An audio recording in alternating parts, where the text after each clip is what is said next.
Vegas.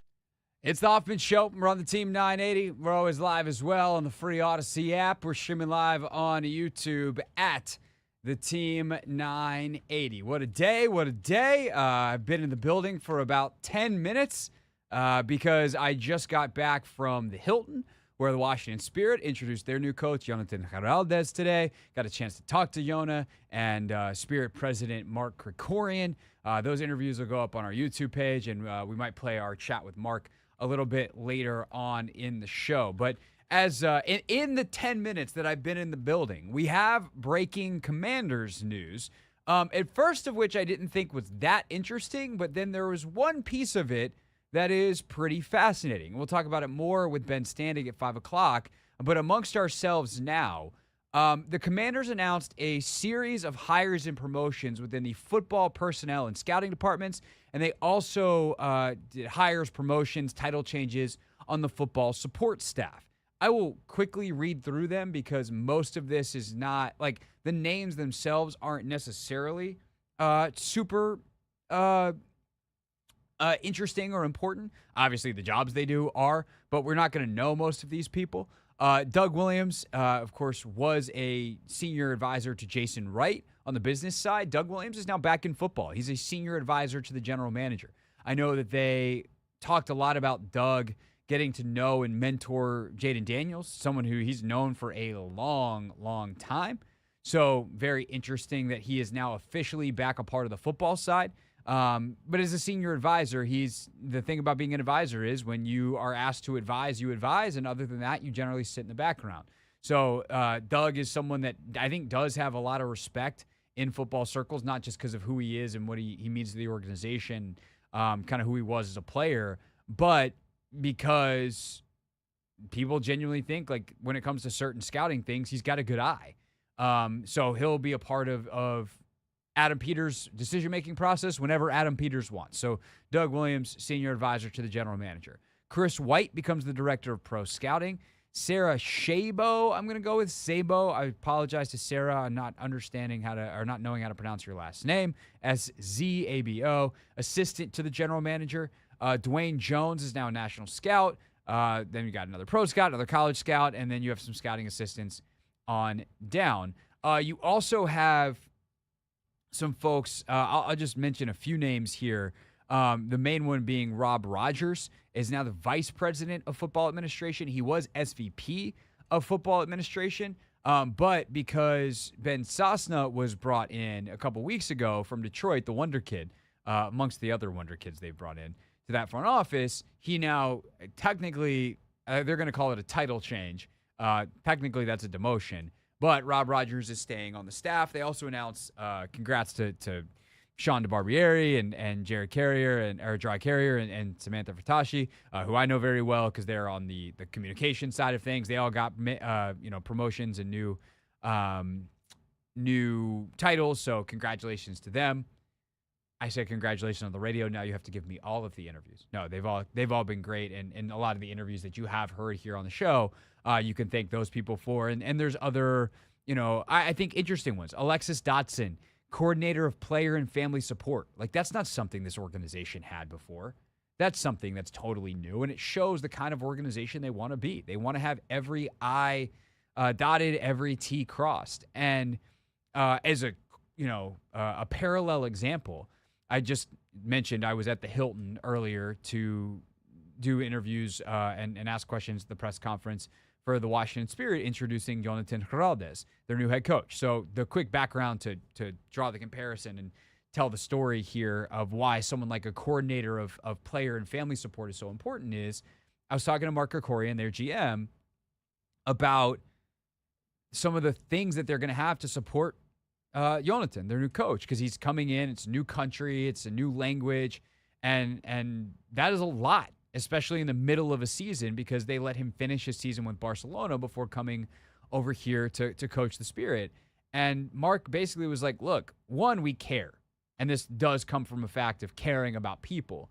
But two, every second that he's worried about visas or schools for his kids or a place to live or making sure that he has a translator for something that we could have provided him, that we could have helped him with, that we could have said, tell us what you want. We'll go find you a house. And we'll narrow it down to 3 options, right? Or we got a translator for you. You don't have to worry about that. Here's other childcare resources because they have a 13-month-old.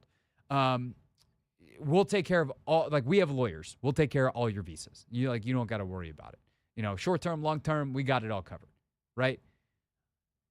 All that stuff that he doesn't have to spend time on means he can focus on his job, which is why they're paying him a whole lot of money. And if you're a player and you're worried about stuff away from football, that could be taken care of for you. Like we all have stuff we have to take care of. And your job is not your most important thing. But I'll tell you right now, if there's stuff that this radio company could provide me, and some stuff they do, this job has some benefits, right? As every job has varying levels. But if all of a sudden I was like, I moved in November, and that was stressful because that's not something that I was provided with. I wasn't moving. I was moving because I wanted to move. I wasn't moving for a job, and it's pretty standard. This isn't a shot at my employer. It's not usual that a company would be like, yeah, we'll pay for your move, or we'll provide you a mover, or we'll do this, we'll do that. Luckily, one of our advertisers is someone that I've known, or our mover was someone that I've known because we have actually done business with them before. So in a way, they did help. But still, like, it wasn't like I had a personal assistant that the company provided me so that I could just focus on doing my show every day. I had to balance my human life of doing my show and doing all the things that I do during football season as I'm required to do by my employer with, I got to coordinate the movers. I got to make sure that the internet is set up. I got to make sure that that's set up. Like there's just a lot of stuff of being a human being. And hopefully it didn't take away from the job that I did. But if the company has the resources to make sure that it doesn't happen, why wouldn't they? And the way these mega sports operations operate, especially for like a head coach, they've got it. And so to have someone coordinate that stuff on a daily basis, whose job it is to think about, let me make sure I have stuff for my kid or for the players' kids. Because there's a lot of dads on the team, a lot of young kids running around, as we saw on Family Day at the last day of minicamp. To make sure that as a player, I'm pretty sure that like at this point Zach Ertz has probably found a house, but like as he was signing here, or Bobby Wagner, veterans who are not just necessarily looking to rent out an apartment, but they want a house. Like, do you have people that are on staff to help coordinate that? Where do you want to look? You want to look in McLean, in Ashburn, in Tysons, in Reston, and wherever out in Northern Virginia. We'll help you. We know where to look. That stuff's really helpful. And so what they've done is they've fleshed out this staff. Now, there also is someone exiting that we're going to talk about next. And why I think him exiting is not that big of a deal, but him having been here at all is, and that is Eugene Shen. In some of the new organization here, Eugene Shen is exiting the Commanders organization. He is possibly going to continue to work for Josh Harris and other elements of the Harris Blitzer Sports Entertainment business. So it's not like it's a terrible relationship that went sideways. And if you've seen some of the Commanders log or other behind-the-scenes video, he was in the draft room. But they've now moved beyond Eugene Shen. But why was it so important that he was here in the first place when we look at what this ownership group is doing? We'll talk about that next. It's the Hoffman Show on the Team 980 and always live on the free Odyssey app.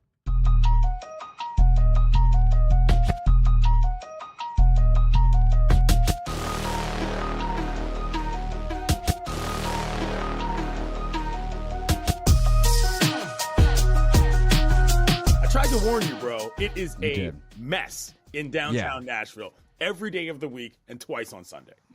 We moved hotels the next night. I still am waiting on my refund for that. But yeah, we moved hotels the second night. Wow. It was fun. You say they rely on them. We went to brunch with my buddy the next day, who is a Nashville native and has lived in Nashville long enough that he remembers when it was more than just the bachelorette capital of the world. And he's like, yeah, we're pretty much on the woo girl economy. Yeah, that's precisely what's going on. The downtown businesses cater to that. If you try to get it shut down, you're probably the one getting thrown out. That is what it is right now. It's weird, but Nashville, baby. What are you gonna do? Yeah. So I will add one more small part to this story, and this is the part, frankly, that I've been waiting to tell you all week as well. That was kind of part one. We got quality Yates reaction. Part two, as we leave the hotel the next morning to go to breakfast. Remember, the wall's very thin. So it's not going where you think it's going. But as we walk down the hallway, my dear sweet wife just starts saying in a slightly elevated volume of voice, you know, it's been proven that the later groups stay out and make noise and all this stuff at their bachelorette weekend, the higher the divorce rate. Oh God! In the wedding, So and also the better trash, chances, basically. and also the better chances. Wow. Okay. Okie dokie. So Rachel was pissed, basically. Yeah, she didn't have a lot of tolerance for the Woo girls.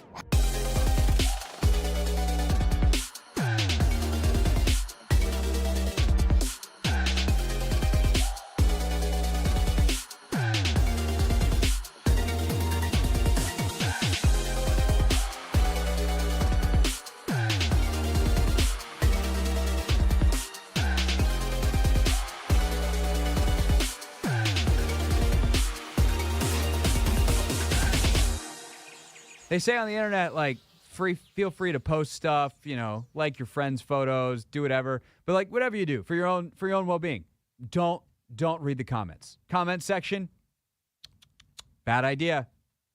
What do? We read those comments, baby. That is exactly what we do. That was a little bit better. I still feel like that one was a little muted. I think sometimes it feels like you build yourself up a little too much, and then sometimes you don't I ain't quite want to go go for it. screaming all the way. The thing is, though, my mic is a little lower than yours, so maybe I could have actually, did what I really. Mike also moves. You can go, ooh. Did you know you could play tricks with a microphone? I think I'll try that next time. Okay. You want to give it another shot? Or you We read those comments, baby. There we go. All right. I feel ready now.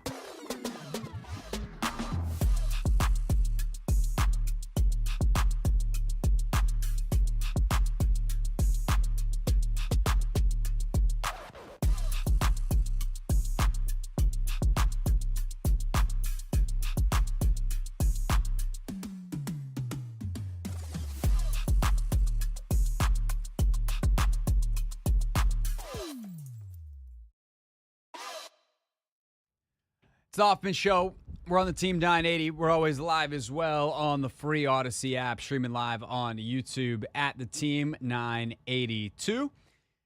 And we had a slew of announcements today from the Washington Commanders, including one major exit. Eugene Shen is on his way out. Get to why that is significant and why it was significant, even honestly more significant that he was here in the first place in just a moment. First, tell you, though, it'll be our pleasure in about 15 minutes from right now to welcome in Krysten Peek from Yahoo Sports. She's one of the best NBA draft analysts in the game. She does this stuff year-round. So we will welcome Krysten into the show in just a little bit to talk about tomorrow night's NBA draft. And you can, of course, join us, the Team 980, and the Wizards at Capital One Arena. Linnell Willingham and I will anchor your coverage. I'll be with Linnell through the second pick, and ultimately Linnell will take the show from there. But the Wizards draft party tomorrow night, presented by Robinhood. Doors open at 6:30. Our show will be there, so you can come say what's up as soon as the door opens. You'll have entertainment throughout the night from DJ Heat and DJ Jealousy. Brett Waters and company will be on the mic. Dave and Glenn will be walking around. You got meet and greet opportunities with Wizards alums, Harvey Grant, Eton Thomas, Jason Smith, Phil Chenier. Aaliyah Edwards will be there from the Mystics. So tons and tons of cool stuff tomorrow night. It is a free event. You just have to claim a ticket, and you can go to wizards.com/draft party to do that. And, of course, we'll be at the center of it all or somewhere on the periphery, but we'll be very loud because Linnell will be there. Just kidding. I'm loud, too. Okay.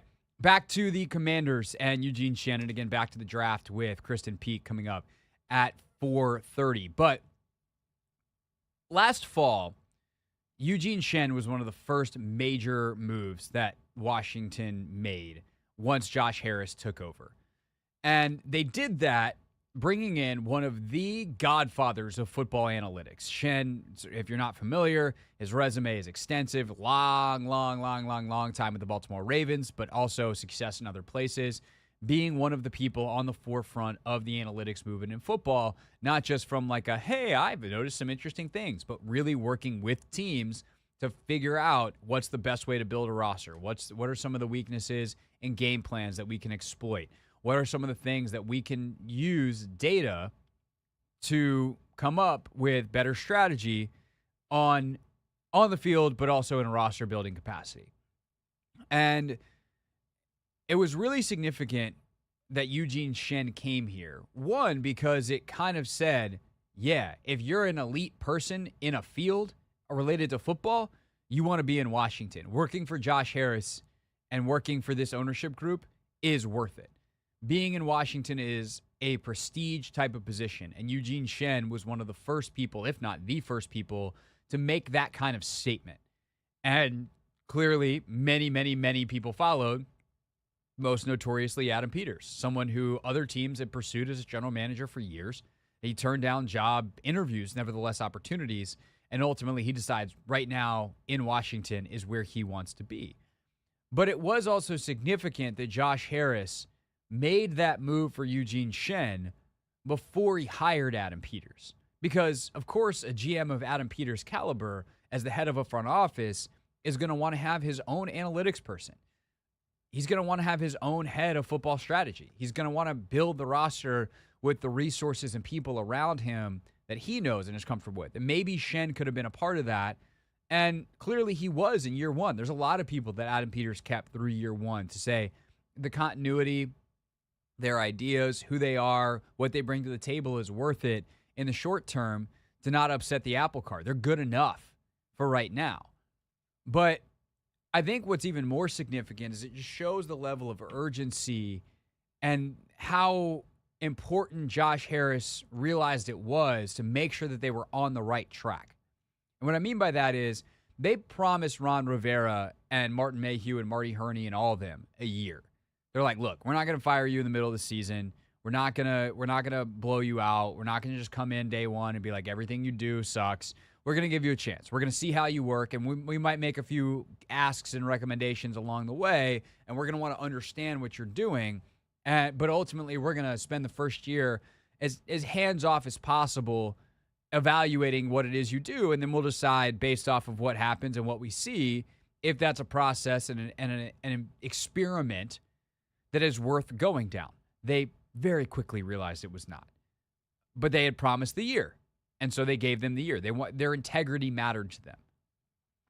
But they also wanted to make sure that at the beginning part of their journey, they didn't get too far off track. There's the old adage of if you get 1 degree off at the beginning of your journey, good luck finding, getting where you're supposed to be at the end. Because the earlier you get off course and then you keep sailing in the wrong direction, you're obviously not going to wind up remotely close to your intended destination. There's a definite better way to say that analogy. I'm not good on old naval tales, but you get the point.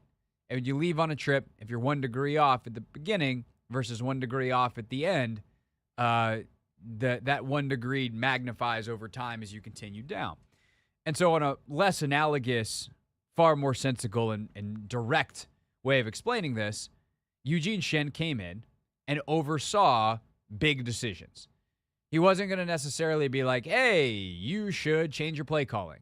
And if he did, Eric Bieniemy, I don't think, listened. But what he was going to do is when they had big decisions to make around Chase Young and Montez Sweat at the trade deadline, put his thumb on the scale. And as we see Luke McCaffrey get drafted in what was the pick from San Francisco for Chase Young, and we see them flip the second rounder this year that came back in the Montez Sweat deal for multiple players that they hope are franchise cornerstones moving forward. Eugene Shen gets some level of credit for that because I have no doubt, and I think it's been reported, that Ron Rivera didn't want to do those deals. Certainly not both of them. Because he knew the second that he traded Chase Young and Montez Sweat, his defense that was already not having a good year was going to go from bad to heinous. And they did. And Ron did a halfway decent job towards the end of the year of getting them to be a little bit more competitive. But the Jack Del Rio experiment, not good. We know how that ended.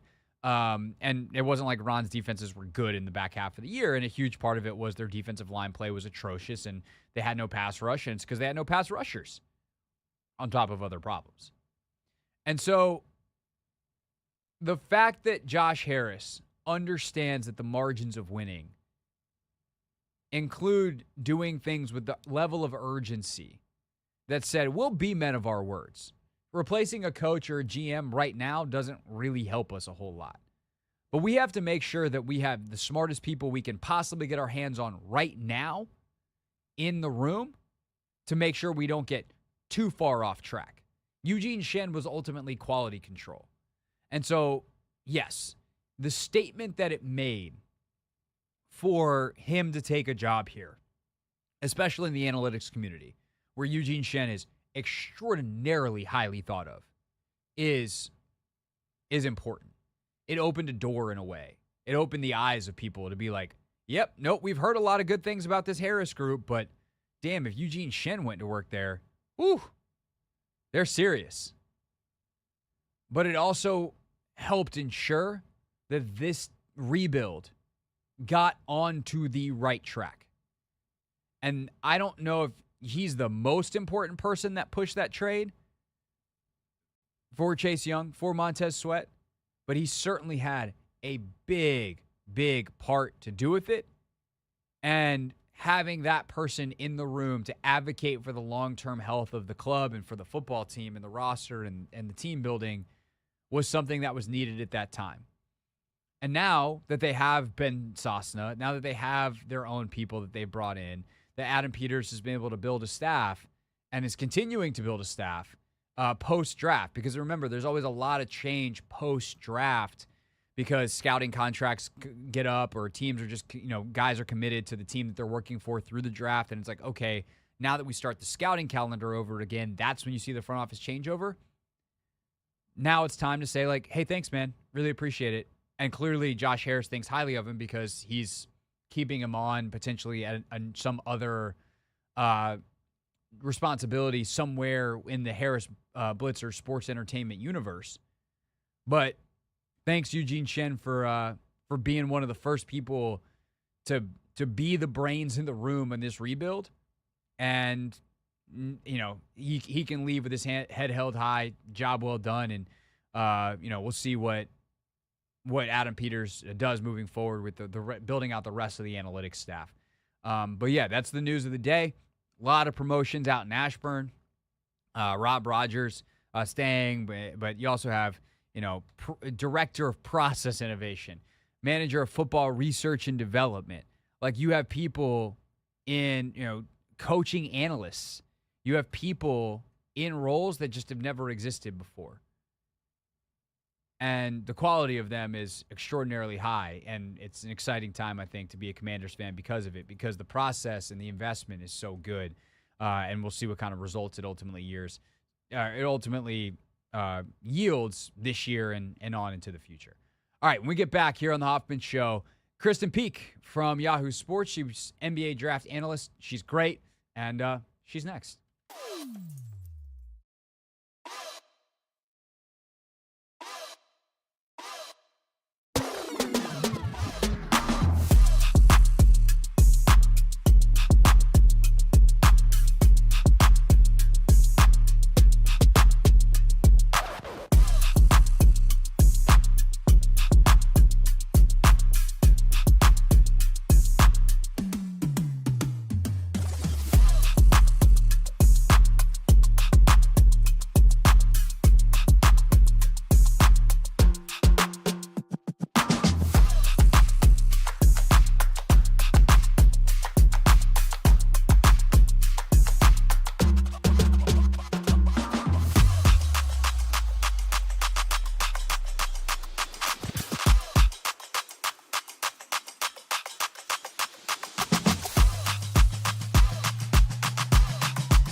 Coming up at 5 p.m., Ben Standig joins us. Of course, the Athletic senior writer who covers the Commanders. Ben covers everything, though. You know, he's got thoughts on the NBA draft, so we'll talk to Ben about all of that at 5 p.m. We are scheduled right now to talk to Krysten Peek from Yahoo Sports. I haven't gotten a call from her quite yet, so hopefully we get Krysten on the horn here in just a moment. But, Anthony, we are just one day, un dia, away from the NBA draft, which, of course, you'll hear tomorrow night live, every pick here on the Team 980, including the second overall pick, which is held by the Washington Wizardos. Do you have a preference at this point who they take? I really like the kid, Arisar Shea. I'm not saying, I don't know if I'm saying his name right. I like him. It depends on which American analyst says the French wrong. Resache. There's a lot of researche. There's a lot of resache. Like it depends on how French you want to get. I do believe if we go full French, it is Zachary Resache, because that's about as French as I can get. I do have concerns though, just because. Well, I wouldn't necessarily say concerns. I feel like if we were to get him, we have a lot of depth at the position already. So I would be expecting us to move off of one of these, forwards that we do have. The Denny's, the Kyle Kuzma's, that doesn't bother me. Yeah, but I'm just saying I want the kid to be able to, play, be able to grow. For sure. I think a Kuzma trade is like a must, which pains me because I really like Kyle. But I just think you have to have the minutes available for Bilal and you have to have the minutes available for Denny. Like, you've committed to those guys. Bilal, with the draft pick last year, is like the one guy that feels untouchable on this roster unless like the Spurs call and like, you want Wemby? It's like, well, yeah, which obviously is not going to happen. But Denny, you commit the contract to, and you're like, this guy's a part of our future. And so you have to ultimately let him. And adding another guy, I like, because of the lack of shooting of those guys. And Denny did shoot like 40% from three last year, which was a massive leap, but he's still not necessarily a super spot-up shooter, nevertheless a create off the dribble shooter. I got to see another year of at least the spot-up work, so maybe he is that. But it feels like a lot of similar types of players. Now, Risa Shea is a good shooter, but also at that point, I think you lack in creation unless Bilal or Denny take another big step. And I think that's kind of the question is, I can talk myself into Risa Shea because in listening to Jonathan Gavoni talk about Risa Shea, one, he says most teams across the league have him number one over Sarr, which I thought was really interesting. Two, he talks about the feel being a huge factor. And so I do think that maybe there's some playmaking upside there that is not necessarily been displayed, and it's a lot of the Wembanyama, or not Wembanyama, sorry, Coulibaly last year, where it's like, okay, well, we don't know how good of a playmaker this guy is because we didn't get a chance to see it on his French team because of the role that he played, and it becomes this gigantic. It becomes this gigantic projection, and this year more than any other, that is the game that we're playing. Well, the good news is we have someone with us who can play that projection game far better than we can because she spent the time studying it. I know she was at the draft combine in Chicago. She's been writing about it all year long for Yahoo Sports. It's our pleasure to welcome Krysten Peek to the show. Krysten, thanks so much for joining us. Appreciate your time. And how are you doing? What are we, 26 hours, 27 hours from the draft? Yeah, tomorrow is a combination of Christmas Day and graduation for me. Just covering these players and being in the gym with them from the time that they're 15 to now. It's the best time of year. I know there aren't a lot of people that are super stoked about this draft class, but I do think that there is going to be some value and some long-term players. And like every other year past, there is going to be a guy. We just don't know where it is yet. Yeah, totally. As I've been saying for a month to our audience, like the 2013 draft's the worst ever unless you were the Milwaukee Bucks, and it's the best draft you've ever had, and at least since you drafted Kareem back in the day. When you look at this draft, the top and the Hawks are so interesting. One, because we're still not 100% sure what they're going to do yet. And also, there's potential for moves. You have the DeJounte Murray and Trae Young situations, Clint Capella. It feels like everything is on the table for the Hawks. As we sit here, whatever the number is, 27 hours from the draft, what's the latest you're hearing and what you expect the Hawks to do when they get on the clock tomorrow night? I don't think the Hawks are willing to give up, or vice versa, what the Spurs are willing to give up in future picks for what the Hawks want. For the Spurs, I think they're the only team that would be interested in moving up to get Zachary Richeche. But also with that is they would have to give up some future first-round picks that they actually acquired in the DeJounte Murray trade, which is kind of ironic. But when you're looking at next year's draft class and the year after, next year with Cooper Flagg and Ace Bailey, I don't think that the Spurs are going to be willing to give that up, just with how meticulous they're being in this rebuild process, kind of building around Wemby. So I do ultimately think that they do take the pick, and I do think they're heavily considering Richeche, just with his upside at the wing position and just how much he's shown improvement over the course of his season over in France, playing for JL Borg in the LNB Pro A League. And also Donovan Clinton. I think at 7'2", he was the anchor in the defense for a UConn team that won back-to-back titles. And he has the long-term potential to be a very productive starting NBA center.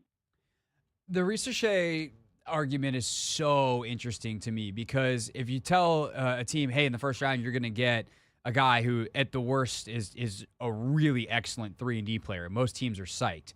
But at the first pick in the draft, to get a guy who might not have any playmaking ability is like a gigantic gulp type of situation. What is the projection that you have, having watched him play, watched him grow, reading interviews, talking to people around the scouting world, about what his ceiling is as someone who has just not had the ball in his hands as much as we typically see for a top 2 or 3 pick, nevertheless the first pick overall?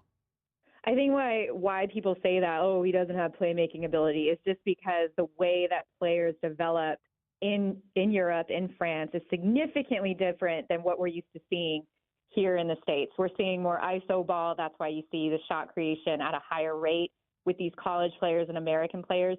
Over in Europe, they are first taught team basketball. And I know this is going to sound childish, but it's more of make the extra pass, catch and shoot, be a catch and shoot shooter. You don't have to be the ISO player. So I think his shot creation will come. I'd much rather have a player that is a dynamic passer at 6'9", has defensive versatility, and is an excellent three-point shooter with the upside of becoming a shot creator than the opposite, right? So that's why I value Richeche at the wing position. And just look Bilal Coulibaly, teammate with Victor Wembanyama last year, averaged maybe 5 points per game, was a lottery pick, and coming into his sophomore year, I don't know if you've seen the videos or the photos, but it looks like he's added 20 pounds of muscle mass, and he's, I think, going to have a breakout year. So anytime you see the projection of these French players and this Wemby wave is what I've called it, I think the upside kind of outweighs, the ceiling or the floor of what you're seeing at 18 or 19 years old. Krysten Peek, NBA draft writer for Yahoo Sports, with us here on the Hoffman Show. It went. All you have to do, especially here in DC, is go, remember Bilal? And it's like, oh yeah, nope, that's right. Because we saw more than we thought, and frankly, more than we were told that we would see from Bilal. The other guy that I think at this point is being universally mocked to Washington at 2, assuming that Richeche goes 1 to Atlanta, is Alex Sarr. His upbringing is a little bit different because he spent time in the States, spent time in Australia. How does he fit in kind of along those same lines, question-wise, of what his upside is and coming out of the French system, but also kind of not really? Yeah, with Alex, I think when we're looking at the development and the way that the center position is becoming more of a hybrid role, you look at Minnesota, they played 3 guys at one point that are 7 foot plus. You, of course, have in the Western Conference, you've got Chet Holmgren and also Victor Wembanyama. And then I think Paolo Banchero, you can even throw him there as like a positionalist big. in the NBA. So the value of having Alex Sarr at 7'1" and his already skill set, elite rim protector, great footwork, good hands. He has the potential of a pick and pop game to kind of grow in that sort of regards. I think that's what makes him more valuable than Donovan Clinton or any of the other centers that are projected to go in the first round. And with Alex, I mean, he's said already that, or maybe he hasn't, his people have said that he wants to be more of that hybrid 4-5 and not day in and or night in, night out being tasked to guard, you know, some of the bigger bodied centers in the NBA. When you look at Washington, is Sarr the guy that you like? If I'm putting everyone on the board. You know, so Reese Shay's back on. Sarr is on. Guys like Steph Castle, who are number one on a lot of boards. Whoever else you want to throw in, who's the guy you would want to be available to you if you're Will Dawkins on the clock at 2 for Washington? I think either Alex Sarr or Donovan Clinton. I mean, I didn't watch every game of the Washington Wizards, but God bless you, Krysten, because I watched enough for anybody last year, and I think Will still owes me many apologies.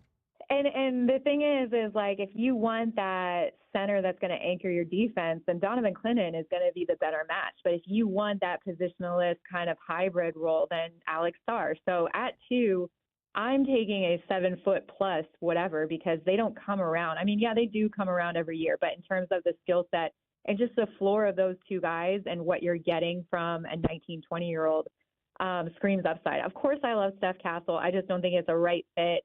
Of course, I love Reed Shepherd, but I think they're going to be more in that Houston and Spurs talk. Shepherd to me is a fascinating piece. I know the fit. Everyone's drawing it to San Antonio because Shepherd, it appears, will have some defensive challenges in the NBA, and those challenges can be covered for and wiped away by Victor Wembanyama's presence. And you just can't teach people to shoot like Reed Shepherd. What do you think Shepherd's ceiling is? But also, if he doesn't go to one or two places that are, you know, maybe up towards that ceiling, how far could he fall? I don't think, I mean, if he falls, he's not falling past 6. I can tell you that to Charlotte. But, you know, with Reed Shepherd, I think everyone is just like very focused on his 3-point shooting, as they should be. He's a great shooter. He can do it in the catch and shoot. He can do it off the dribble, transition threes, off the PNR. Great high IQ player. But I think what we're forgetting is he's also 6'2", and so the shots that he was able to get off, and you know the blocks that he was able to have at Kentucky in the secondary unit, he's not going to have them at the same rate in the NBA. He's 6'2" with a 6'3" wingspan, and so as much as I love Reed Shepherd, I don't see his upside being as great as some of the other guards projected as the top, like Steph Castle. I think could really have a long-term career or long time in the NBA being a starting NBA guard, just with his size at 6'5", 6'6". Those inches help a lot. What he does defensively and the fact that his shot is coming around. One thing that I think is so interesting about this draft, Krysten, is Krysten Peek from Yahoo Sports is our guest, is it like, because people generally think it's not very good, and there are a few teams that are in weird places in their organizational rebuild. Houston at 3 is one of them. They have no business being a top 5 team, but they have that Nets pick all of a sudden because the Nets can never catch any luck on these types of things. They win the lottery in a year, they have to give their pick away in return for the James Harden deal. So there's talk that maybe they want to get out and trade that pick for a veteran player. You know, San Antonio's in a very interesting spot as they hold the 4th and 8th picks. Of course, you know all this, just recapping and setting up the question for the audience here. But if you're a team like the Wizards, and Will Dawkins has said, like, I like this draft better than a lot of other people. There's talent to be had. Like, would you consider trading like a Kyle Kuzma to Houston for number 3? Like, what kind of opportunities are there, I guess, is really the question for Washington, or is it just not worth it? And really the goal is looking a year or 2 down the line, especially with the long-term vision the Wizards have, knowing how good these drafts are the next 2 years. It's definitely not worth it to throw someone in like Kyle Kuzma into trade talks with this draft. Definitely not. Next year, maybe, just with the bigger upside and star potential that you have across the board. I'm talking 1 probably through 6 in next year's draft. So if Washington can just be patient with the rebuild, hope that they have a swing and a hit with either Clinton or with Sarr, adding to the pieces, getting Bilal back for his sophomore season. I think there could be something really good growing, but to entertain trades, to trade down in this draft for whatever pieces you want, you have to remember there is going to be, yes, I know there is going to be a guy, but the uncertainty in not knowing it would just make me want to take best available prospect at the top. And also if that prospect isn't what you need for a team fit, then team fit. And I think Sarr and Klingon are the two guys that they're kind of hoping to see there too. Which, just to underscore this, like the idea that you would say, oh yeah, if I'm going to wind up trading Kuzma for a first rounder, which is, of course, they would love to get two. I don't know whether they're going to get two, but you could have the number 3 pick guaranteed or some pick in next year's draft. The idea that you're like, do not give me the number 3 pick. I want some pick next year. Like, I guess that better as much as anything else would underscore how much of at the very nicest, a crapshoot this draft is, nevertheless, how bad it is. Listen, there's a reason why there was a buzz and way more executives and scouts at the Nike Hoop Summit this year, right after the Final Four, and that's because they wanted to get eyes in person, these decision makers, these GMs, eyes on the players that are coming up next year, and they did not disappoint. The top players played very well. I know Nolan Traore, the French point guard, VJ Edgecombe said he's the best point guard I've ever played with in my life. So you have a top guard also commenting another guard saying he's the best one I've ever played with. Like, that is exciting for any NBA GM to hear, especially if you're looking for like that franchise-changing guard to come in and change the tide. Last thing for Krysten Peek here, staff writer, NBA draft writer at Yahoo Sports, with us here on the Hoffman Show. The Wizards also have a pick at the end of the first round. Is there somebody in the end of the first round? I know, it could be one of like 40 players because everyone's boards, especially in this year's draft, are crazy. You have guys that could go 15 or could go 50. But is there anybody in that late 20s range that you really, really like that you think has huge upside that would kind of fit the mold of positional size and upside that Washington seems to be looking for? I mean, if you take a big at 2, I think Johnny Furphy, the Australian shooter who played 1 year at Kansas, would be a good option. Is he a finished product? No, but I think the fact that he turned down a lucrative NIL deal to return to Kansas means that he walked away from the combine with a promise, and I think that promise is somewhere in the back half of the first round. I think he's about 1 or 2 years away from really being a guy that pops offensively, but he has a really smooth stroke. Like, he can shoot the living you-know-what out of the ball. So I think there's going to be one of those things where it's like, okay, we're going to take him now because he would have been a lottery pick next year. And if you're looking for that positional size, I know a fan favorite right now around the draft community is Deron Holmes, who, played at Dayton, has that 6'10", 6'11" frame. More of a promising pick and pop. He shot nearly 40% from 3 out of Dayton. And so, you look at a team like the Celtics who just won playing 5-man out. When you're looking at that size, you want to be able to plug and play a guy on the perimeter and not be a liability defensively. Krysten Peek, NBA draft writer for Yahoo Sports. Krysten, enjoy tomorrow. Should be a wild, wild day and night of, we'll see about the trades, but certainly of picks because we just don't know. But great work in the lead up and reading a lot of your stuff and really appreciate your time here on the radio.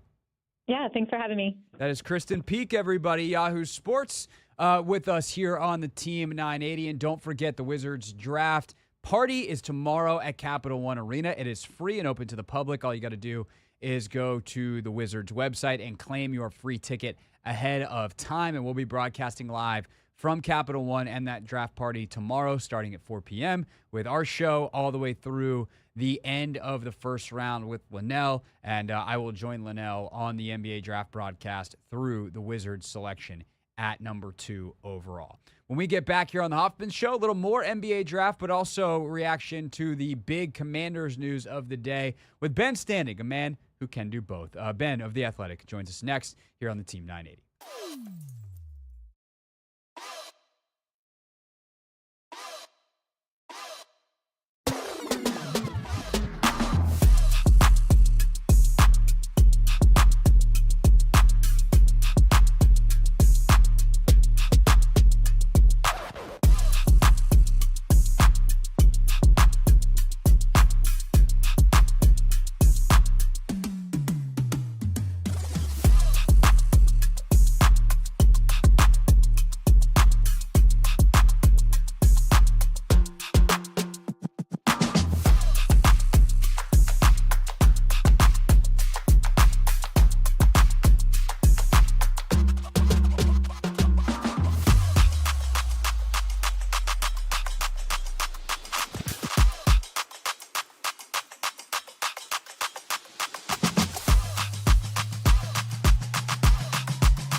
It's the Hoffman Show. We're on the Team 980. We're always live as well on the free Odyssey app, streaming live on YouTube at the Team 980 as well. It is just after 5 o'clock, which means it's time for Not My Beat.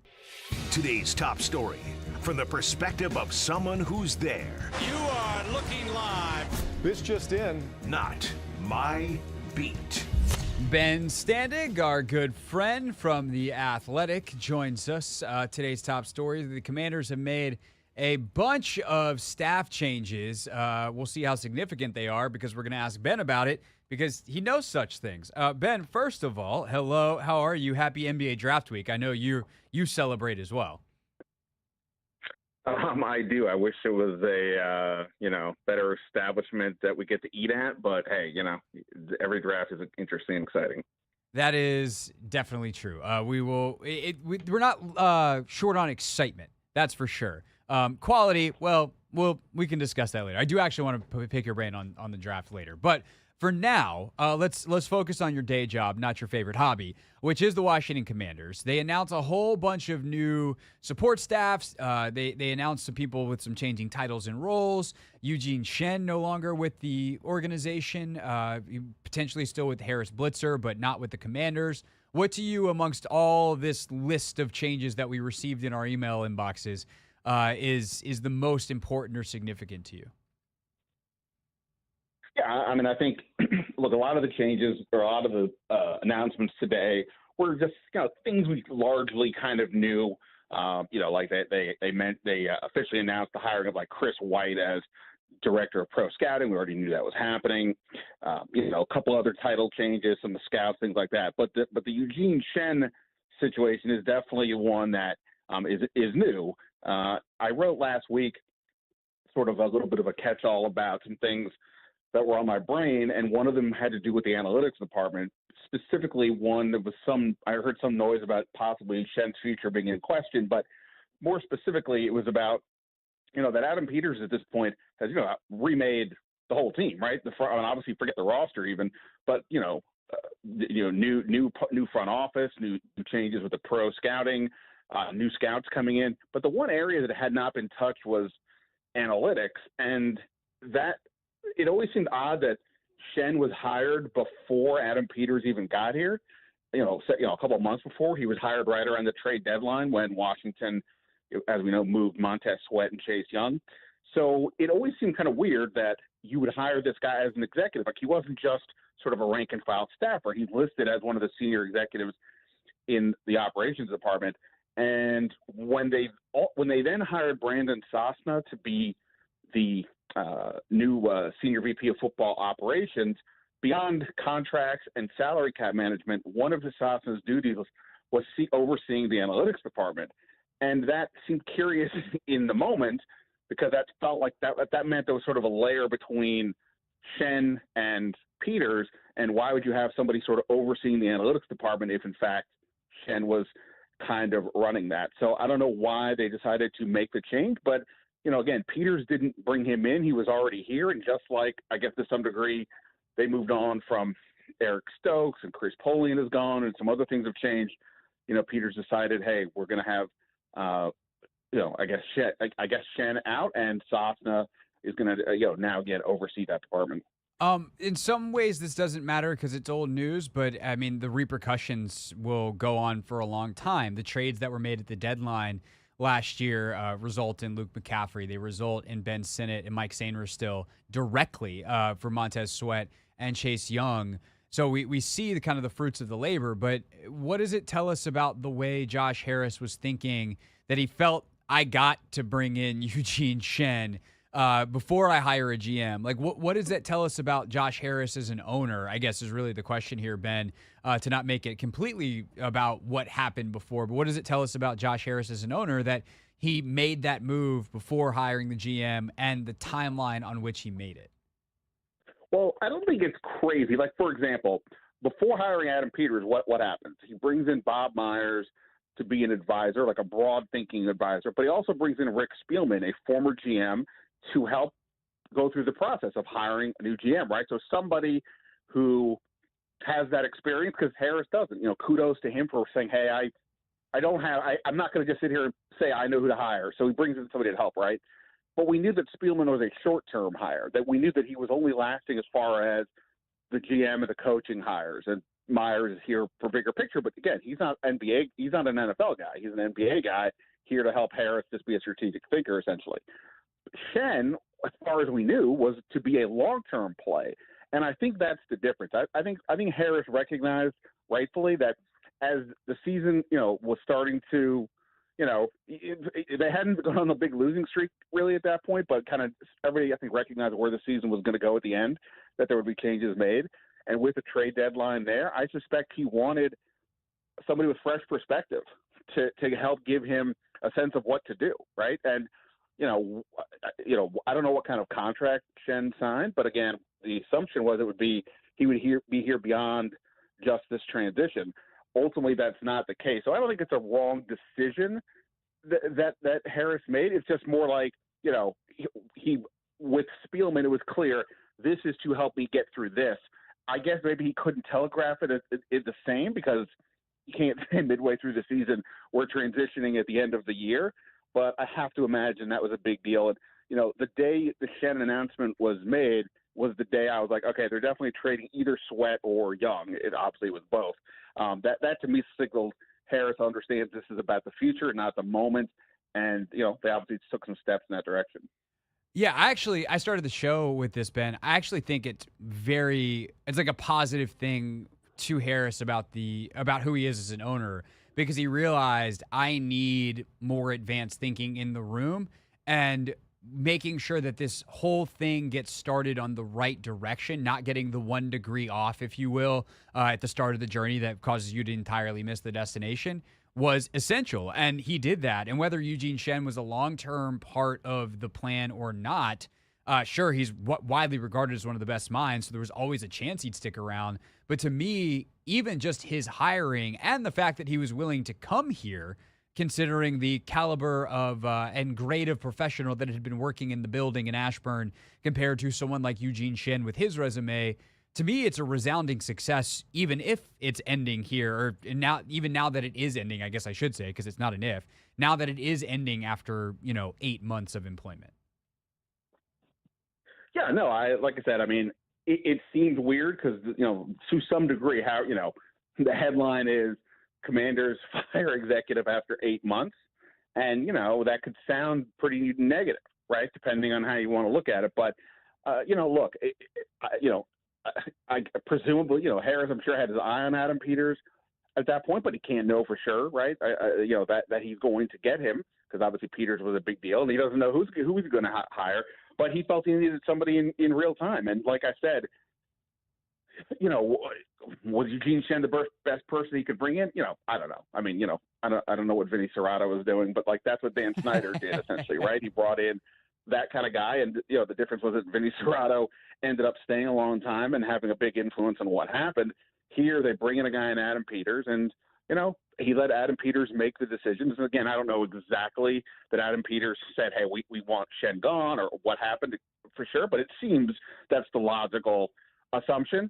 And look, I mean, if you're going to have Peters do everything else, it seems reasonable that he should have say in what's going to happen with these departments. I will say, another component here. So Rob Rogers, who was the guy in charge of contracts and salary cap management under Rivera, he's also staying. Now he's staying in a reduced role. He's losing the senior VP title, but staying in football operations. So he's under Sosna now.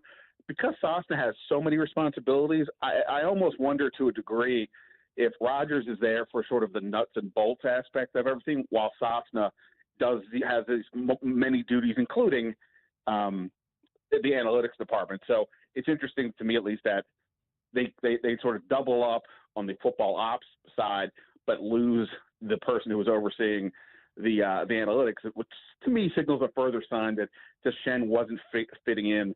Whereas Rodgers, I know Peters was a big fan of what Rodgers did to help them during when they signed, 20-something free agents this offseason.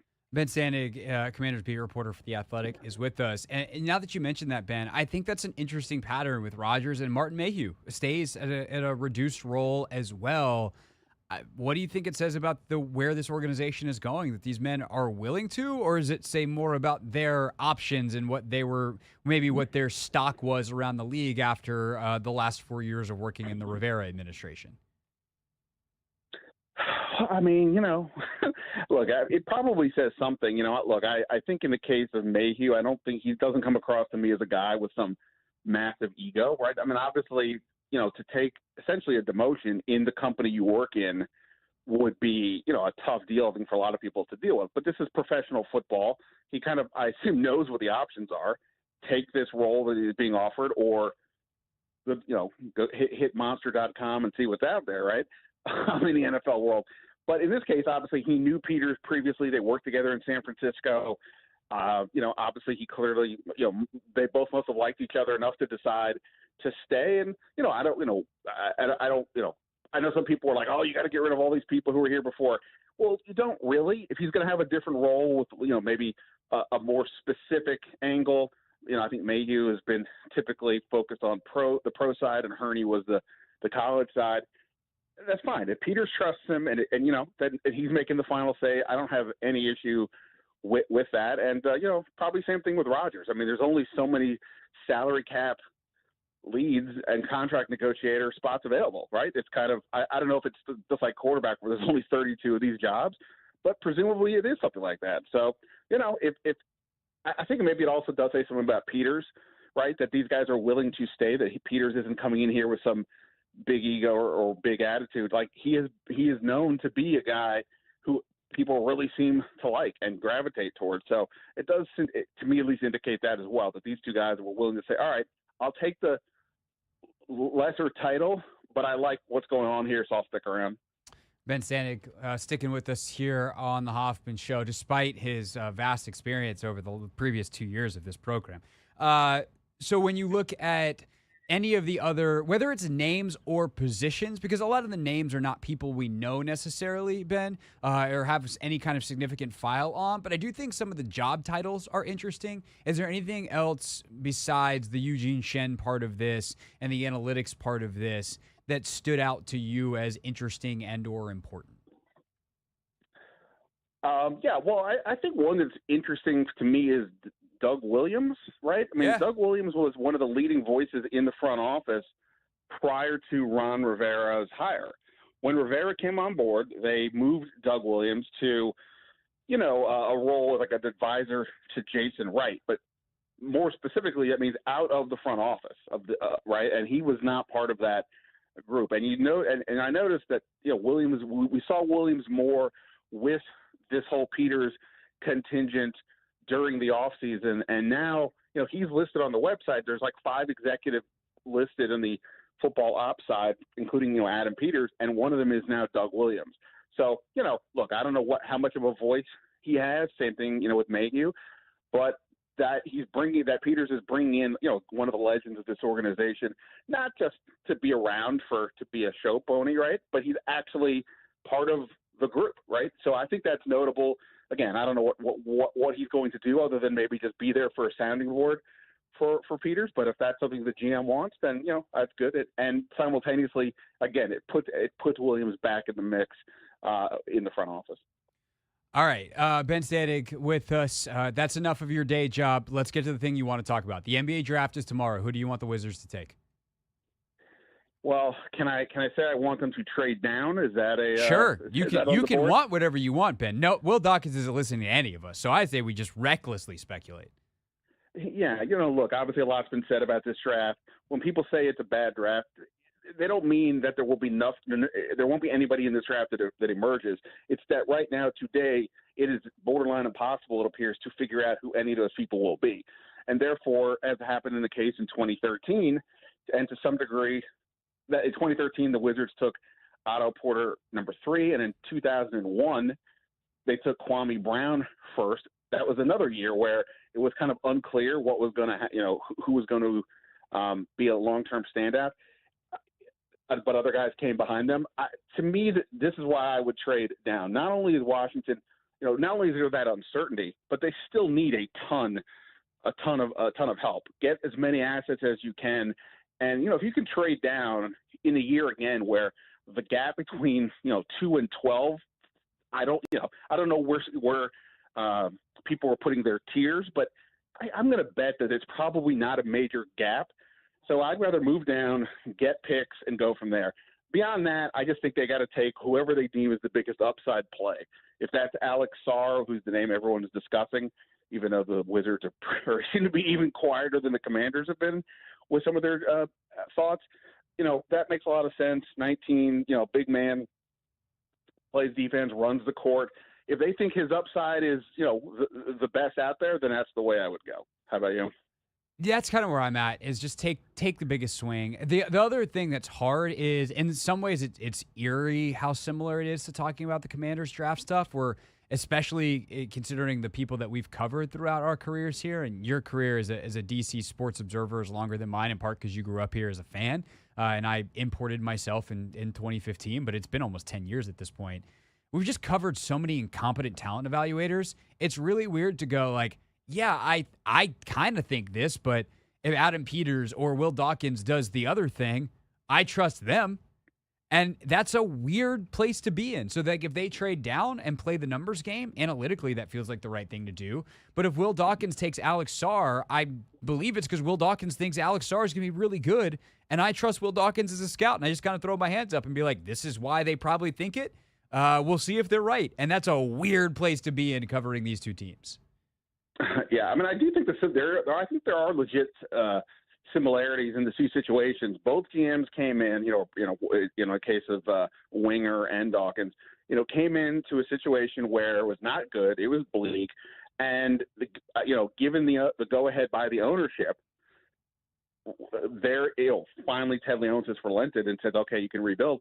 That their instinct was to say, okay, we're going to start over to a degree. I mean, I know it's a little bit different in the NFL. But essentially, it's like, okay, let's hit the reset button and go from there. And I, largely agreed with almost everything that Peters did. At least, I'm a process over results guy, so I liked what he did. And I think for Winger, look, same thing last year. Did I love getting Jordan Poole's contract? No, but it was in the context of they had to move Bradley Beal for something. They got what they could get. That ended up being Poole, and they hope, obviously, he's a big salary that they can maybe trade one day. I don't know when, but maybe. And and then go from there. They're trying not to sign guys to long contracts. They have a lot of cap space, so they can take on a bad deal with a pick attached if they want, and go from there. It's going to be a long way to go. I mean, unless this number 2 pick is like a real number 2 pick that we think about in most drafts, it's still going to be a while for the Wizards. But at least to this point, I've liked what they have done, hitting that reset button and not trying to, not trying to worry too much about winning tomorrow, even if that means a long season for those of us watching. But, from an organizational perspective, so far so good. So, we'll see what they do. No, I don't disagree with that. The last thing real quick, because you brought him up, and I think this is a fascinating thing to consider that I don't think is being considered by most people, like draft types breaking this team down.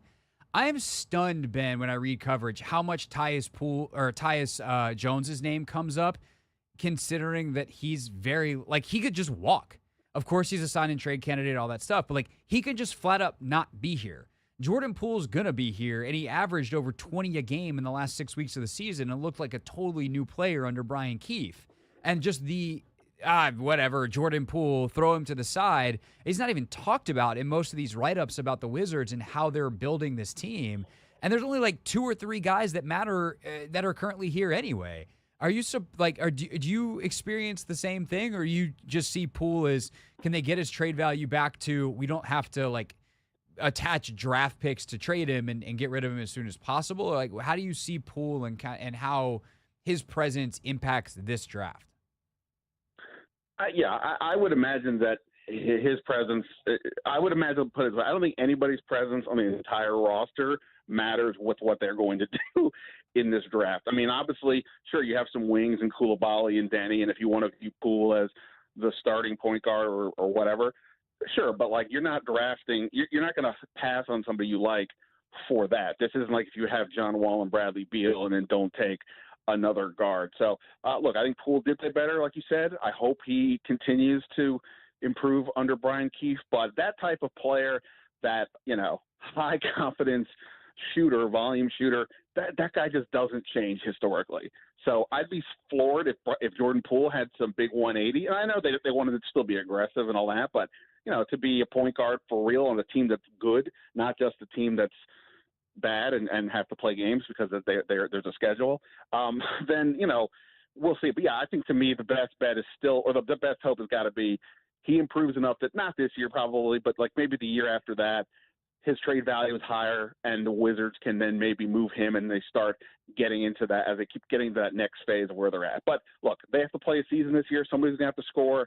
He can do that, and if he can be effective, then that should help the younger guys as well. But, again, I just don't know if we're going to see him change his stripes because historically that guy just doesn't – that type of player just doesn't do that. No.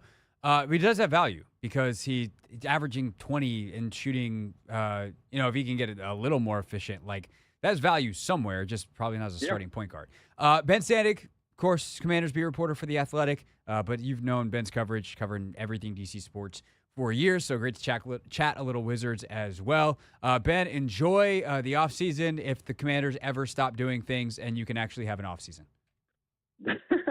Well, I'm glad they got it done this week and didn't wait until next month when I am going to try to get away for a little bit. So, hey, at least we have something to talk about, right? Perfect timing before I came on. Yes, indeed. Appreciated, man. Thank you. That's Ben Standig with us here on the Hoffman Show.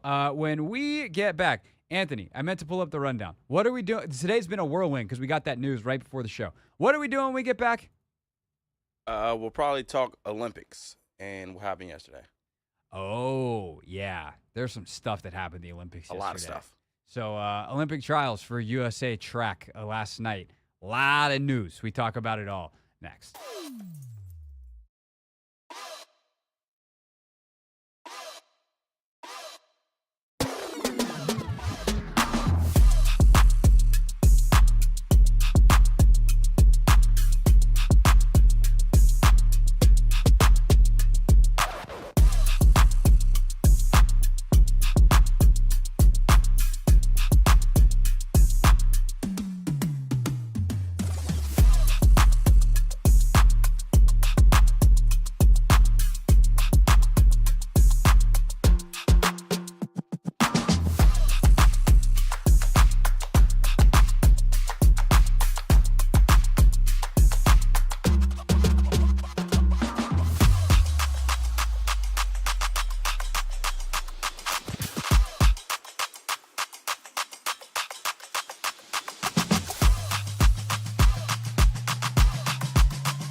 It's the Hoffman Show. I'm on the Team 980.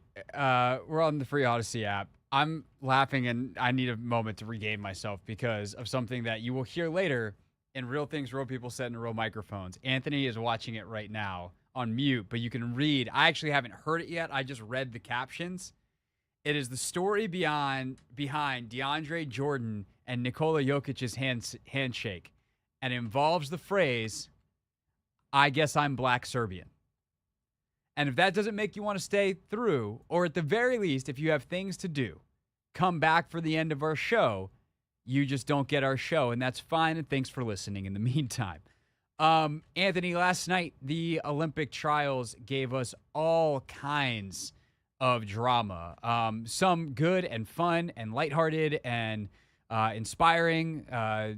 Others really, really, frankly, sad. And I think the one with the most meat on the bone is the sad, because there's actual discussion that should come out of it, which is Athing Mu, the, I believe, 22-year-old from New Jersey, who is the reigning Olympic champion in the 800 meters, went down in the 800-meter final.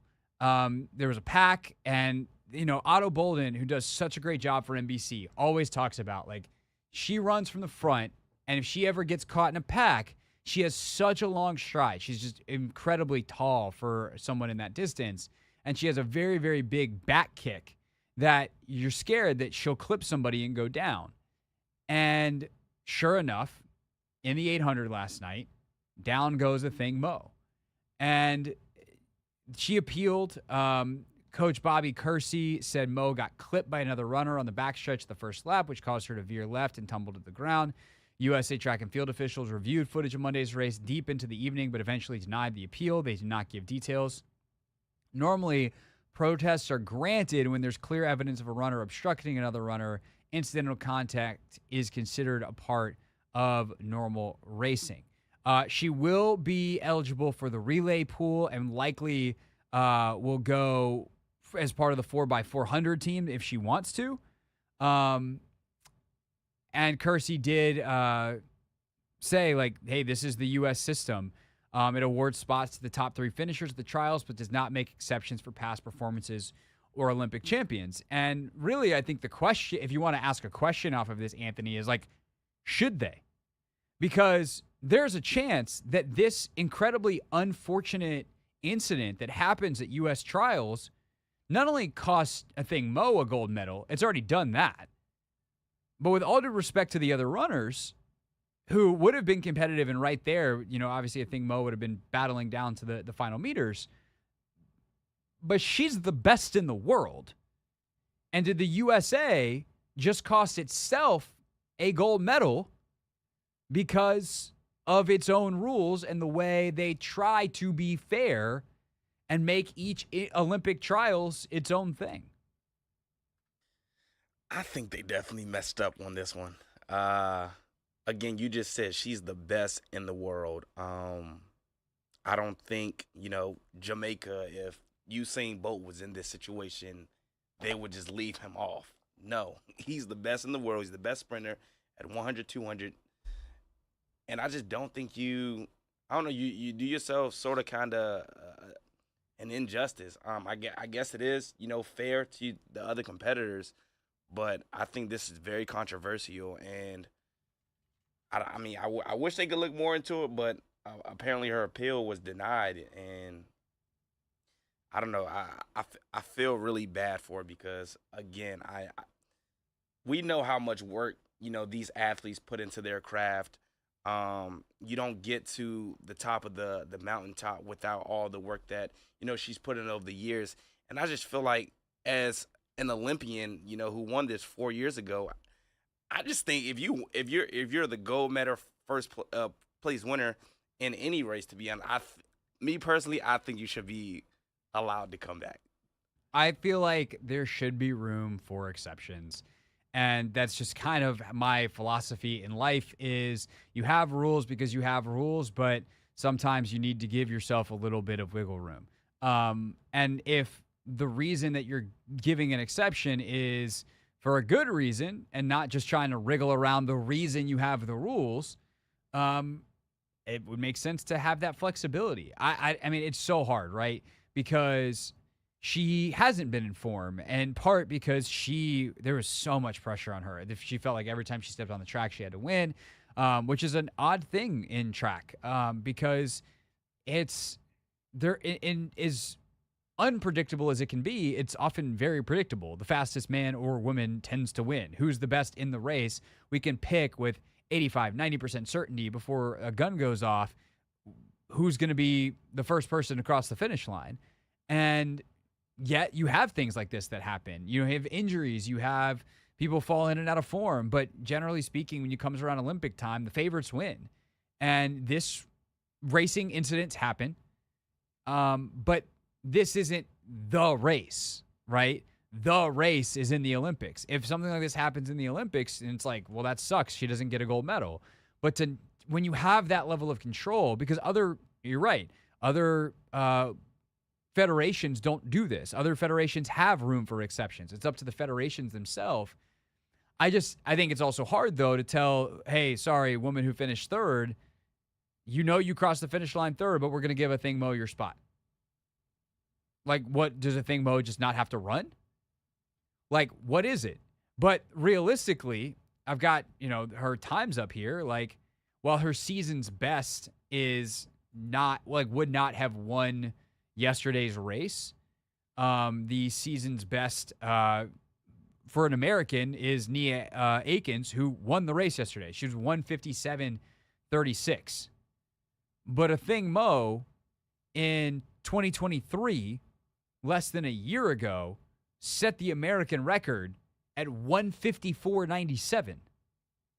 So we're talking almost 3 full seconds, 2.5 seconds faster than the time that won yesterday. A lot of time. And if you look at the other best runners in the world, the best in 2024 this year, 155.78 is the number by Keely Hodgkinson, the British runner. You have Mary Mora from Kenya, who's run a 156. You have another athlete from South Africa who's run a 157. And then you have Akins also at 157. Gemma Riki, you might have heard of. She's been around for a hot second, is this really successful runner in the half mile. She ran a 157 in May. So, like, these 155, 156, 157, I don't know that there's an American runner that's going to be able to hit this. But I think Mo could. And so but I don't know what you do. Because, like, it comes down to, like, what's the definition of fair? Is fair you race and whoever wins the race gets the spots? Or is fair basing it off of, look, we just know she's faster because she's proven it. None of you actually have beaten her best time. So she's getting the spot to defend her medal. And I kind of think it's both, right? If you have run the Olympic standard in the last year, if you're the defending gold medalist, if your best time in the last year, right? Because it can't be a time from 4 years ago, but your time in the best year or the last year is faster than the time that won the American trials in a race where you have an incident, a racing incident. If you check all those boxes, it feels like that's a narrow enough scope that we could change the rules, but those are not the rules. Do you think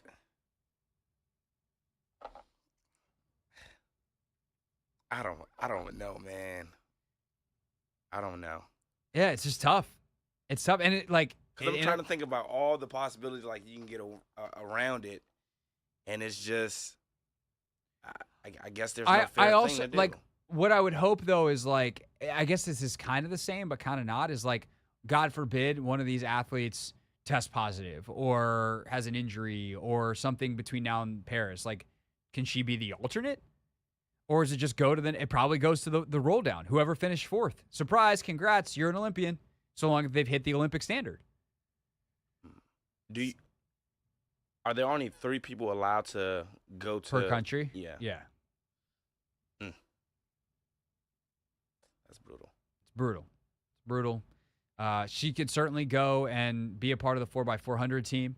where, it'll be her, it'll be Sydney McLaughlin, and then probably whoever is the best American in the actual 400.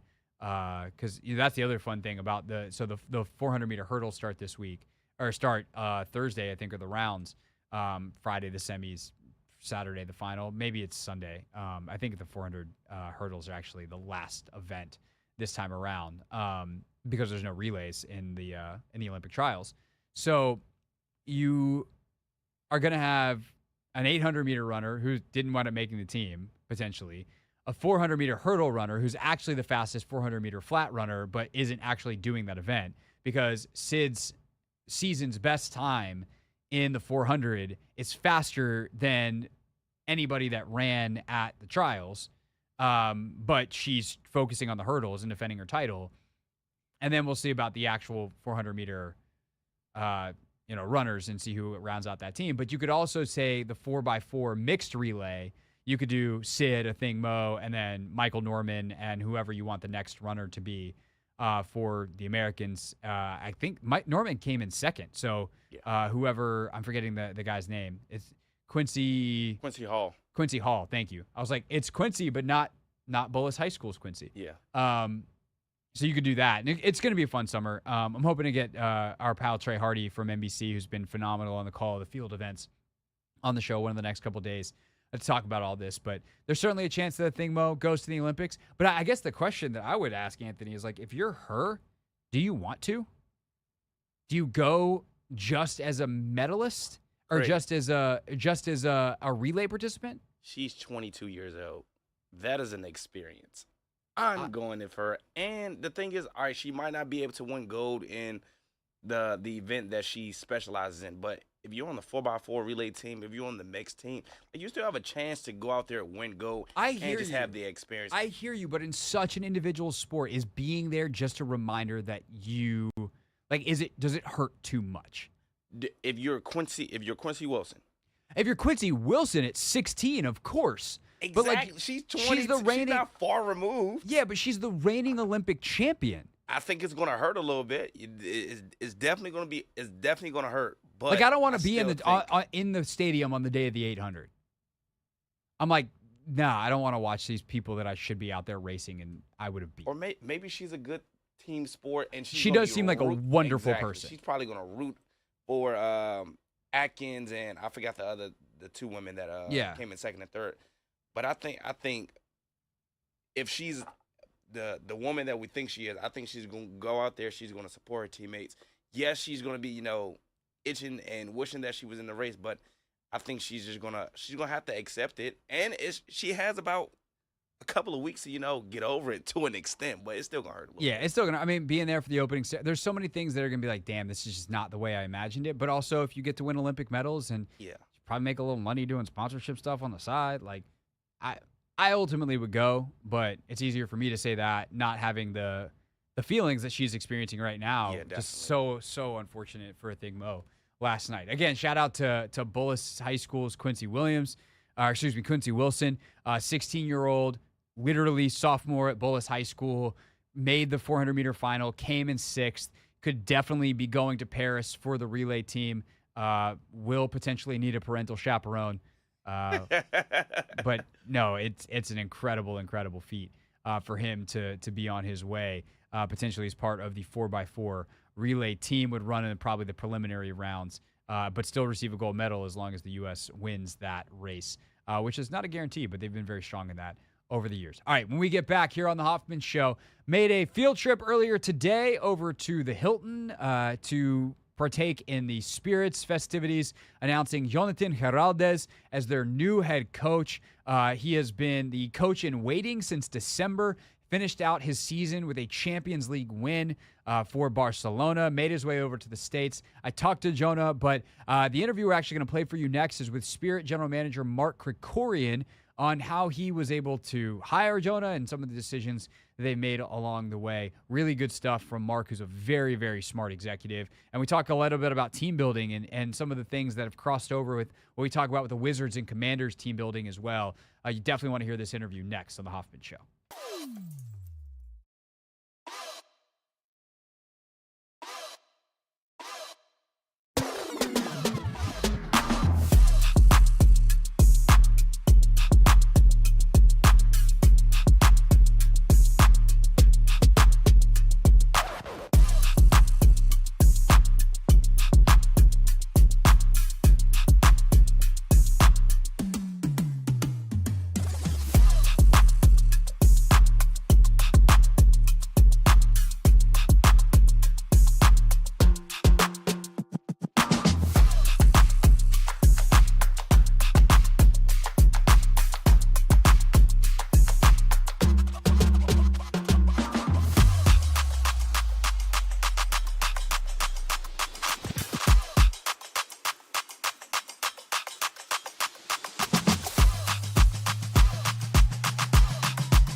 It's the Hoffman Show. We're on the Team 980, always live as well on the free Odyssey app, streaming live on YouTube at the Team 980 as well.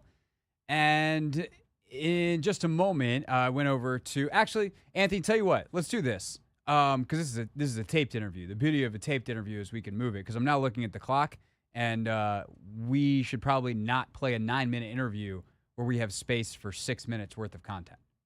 It's actually 11. Oh, we should definitely not play an 11-minute interview in a space where we have 6 minutes worth of content. So Anthony, what do you want to talk about, pal? We got 6 minutes of free time. Woo! School's out. I know what I want to talk about. I guess we can get to the Clark Reese stuff. We can do that at 6:15. Yeah. I want to talk about. We had Krysten Peek on earlier, and Kristen's really, really good at breaking down the NBA draft stuff. But I do think one thing that I have noticed when talking about the NBA draft, and again, tomorrow here on the Team 980, you will hear the NBA draft. You can go to the Wizards draft party and hang out with us in person. Linnell and I will be there. Linnell driving the show throughout the entire night. I'll be on through the second pick. Our show will be live starting at 4. Obviously, I'll switch over to second mic. This is Craig on the first mic, ready to drive the show. This is Craig on the second mic, just chilling. What do you want, Linda? I'm just kidding. I will be just as professional whether or not I am the one tossing in commercial breaks, which is really all that means. The Wizards, Wizards.com. Check out the draft party. You can claim your free ticket there. It's free. All you have to do is claim the ticket ahead of time. But it's going to be fun. You know, Phil Chenier will be there. Harvey Grant will be there. Eton Thomas will be there. Aaliyah Edwards will be there for the Mystics. So it's going to be a good time tomorrow night. But in talking to Krysten and talking to a number of folks about this draft, I am genuinely annoyed at the lack of understanding of where the Wizards are in their rebuild. And this isn't specific to Krysten. Krysten, I thought, did a really great job with us. But like listening to other folks, or even, I mean, if I'm being honest, like Krysten did this a little bit in terms of like, oh, I really think they should go after Sarr or Klingon because they have a big, or they need a big. They need everything. And the idea that, now, if you think Klingon's the next best player, or if Will Dawkins thinks Klingon's the best player, then fine. But like, you have one player. Like, you need to think like an organization that literally has one player on the roster. That player is Bilal Coulibaly. He is ready to make a jump. He's put on weight. He looks great. I think the decision-making showed to be way better last year. That's great. Fantastic. Love it. But he is a 2-4 switchable wing who is not like primary ball handler material, but is developing into a potential second option. Good shooter. And you literally can't have enough of those. So if you drafted someone who was Bilal Coulibaly's 2.0, and you did it within the mind that you could trade Denny Advia and Corey Kispert and Kyle Kuzma and anybody else you want to name in the next 2 years, great, fine. Do I think it's optimal to take a big that you can play with, especially Denny and Bilal and maybe Corey? Of course. Of course. That's optimal for 2024. But the idea that you are at any remote point drafting for positional need as the Washington Wizards at number 2 this year drives me freaking bananas, because it is a fundamental misunderstanding of how the Wizards view themselves and how all of us should be viewing them, which, to their credit, for the first time in a long time, is how they view themselves, which is a long-term project. But do you blame everybody just because of how weird the talent is in the draft? Like, we don't know. Like, in most drafts, we know, like, who's going to be a clear-cut, bona fide superstar. And we say that, and then dudes bust out in the top 3 every single year. Yeah, you might be right, because we look back at 2011. I think we got Jan Vesely, number 6 overall. Whoopsie daisies. Yeah. So, I mean, I guess we are leaving in the hands of the talent evaluators, but also. But that's always true. Yeah. I think the thing that frustrates me is not that, oh, I don't know whether it'll be player X or player Y, but it's like, Well, they have to draft a center. And then if they draft a center with number 2, they got to draft a guard with number 26. No, they don't. No, they don't. And by the way, there is another, I would say there actually is 1.5 players on this team. And the only reason the other dude's a half player, and it's a big half a player, because man is very tall.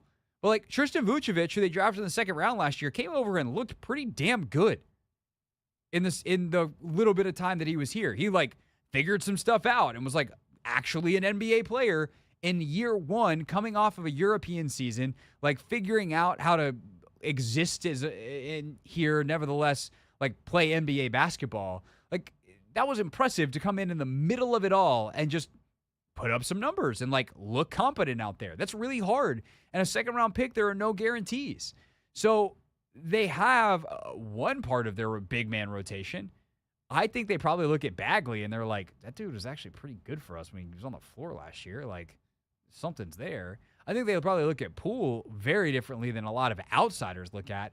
And I guess that's the thing is like part of the equation when you embark in a rebuild like the Wizards have, and you're the Wizards, and your franchise history is littered with being a clown show, sometimes quite literally. People are just going to dismiss you and make fun of you because that is what they know. And typically when they do that, they're right.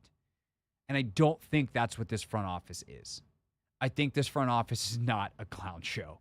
I think these are highly competent individuals who are making strategic choices that result in them being very bad at basketball right now, but will be very good at basketball in the future. And I guess I'm annoyed as a consumer of draft coverage that there's not better draft coverage of the Wizards, and everyone's just like, I don't know, they're the Wizards, they're wacky, and they'll probably take Alex Sarr. That's my annoyance. I mean, I'm there with you though, Craig. I just think it's tough, and I just can't necessarily blame them. It's tough. I understand why it's happening. I don't sign off on it. It's not okay. It's not okay. You know what is okay? Better than okay. The interview I had with Mark Krikorian today. Chat with the Spirit general manager about team building, about making tough decisions as an executive, and one that wasn't so tough, hiring the best coach in the world. How did he get him to Washington? That is next on the Hoffman Show on the Team 980 and always live on the free Odyssey app.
Hoffman Show. We're on the Team 980, always live as well on the free Odyssey app and streaming at the Team 980 on YouTube. Watch a show each and every day on demand, or we clip the highlights. Don't forget to leave comments as well, because we do have Never Read the Comments every Thursday, where we do the opposite of what the title of the segment says. We read the comments.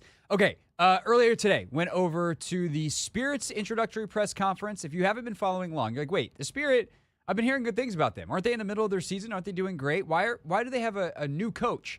So what they did was they hired in December Jonathan Geraldes, who is the head coach, or was the head coach, of Barcelona women's team. He wanted to finish his season because he had made a commitment and wanted to be professional, and he did just that, winning the league, winning the Champions League, winning every trophy basically that he could, and that extended his season out until a couple weeks ago. He has arrived in the U.S., and today he was officially introduced as head coach of the Washington Spirit. I was able to sit down with Jonah, and that interview will go up at Hoffman, or the Hoffman Women's Sports page on YouTube, youtube.com/@HoffmanWSports. But I thought for radio purposes, and for many of you listening that are Commanders fans or Wizards fans or just sports fans in general, but may not be as in tune with things specific to the Spirit, which is, of course, where a lot of our conversation with Jonah went, that this conversation I was also able to have with Spirit General Manager Mark Krikorian would be far more interesting. Krikorian was a wildly successful, one of the most in the history of the sport successful coach at Florida State before taking the Spirit General Manager job and rebuilding the team over the last couple of years. And so his thoughts on team building and his thoughts on kind of transitioning between coach and front office are super duper interesting. And so without further ado, here is that conversation with Mark. With Mark Krikorian, GM, President, the Washington Spirit. Mark, good to see you again. Good to have you. Good to talk into microphones again. It's a pretty big day for you here. When you think back to the first time that you knew that Jonah was a possibility, take me back, if you could, to that day. Yeah, I'm not sure that any of us really thought it was a possibility. I think everyone was hopeful. We were kind of looking and thinking this is the perfect candidate for the way that we want to play. And if somehow this could happen, I think that we're positioning ourselves pretty well. So, and then of course you leave it to Michelle Kang, and there you have it. We're sitting here today having this wonderful interview, an opportunity for Jonah to meet all of you and share his thoughts. One thing that Jonah talked about quite a bit, and I asked him about as well, is he is here to learn, not just here to teach. Obviously, that's his primary job. That's what he's getting paid to do, is to be the head coach, and there's a lot that goes with that. But we talk about the resources you give the players. When you have someone coming in, learning a new culture, learning a new language, what resources do you give Jonah to make sure that he's set up the way he needs? Yeah, it's kind of a very similar philosophy. Whatever it is that any of the people in our organization need, we're going to try and provide. So, as I've said to a few other folks, if Jonah's worried about visas and he's worried about schools for his child, or any of the other staff are worried about that, or where they're going to live, and some of these practical things that all of us have to deal with, that's time and energy they're taking away from their job.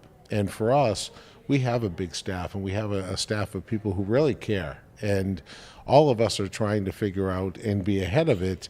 Okay, how is it that we can make his life easier, their life easier, so that they can go and concentrate and focus on what it is that's important to them, even to the point of having a driver bring him down here today so he doesn't have to drive into D.C., and he hasn't been here before. So let's make sure that we have a driver here or a translator here in case there is anything that's that could be troubling to him.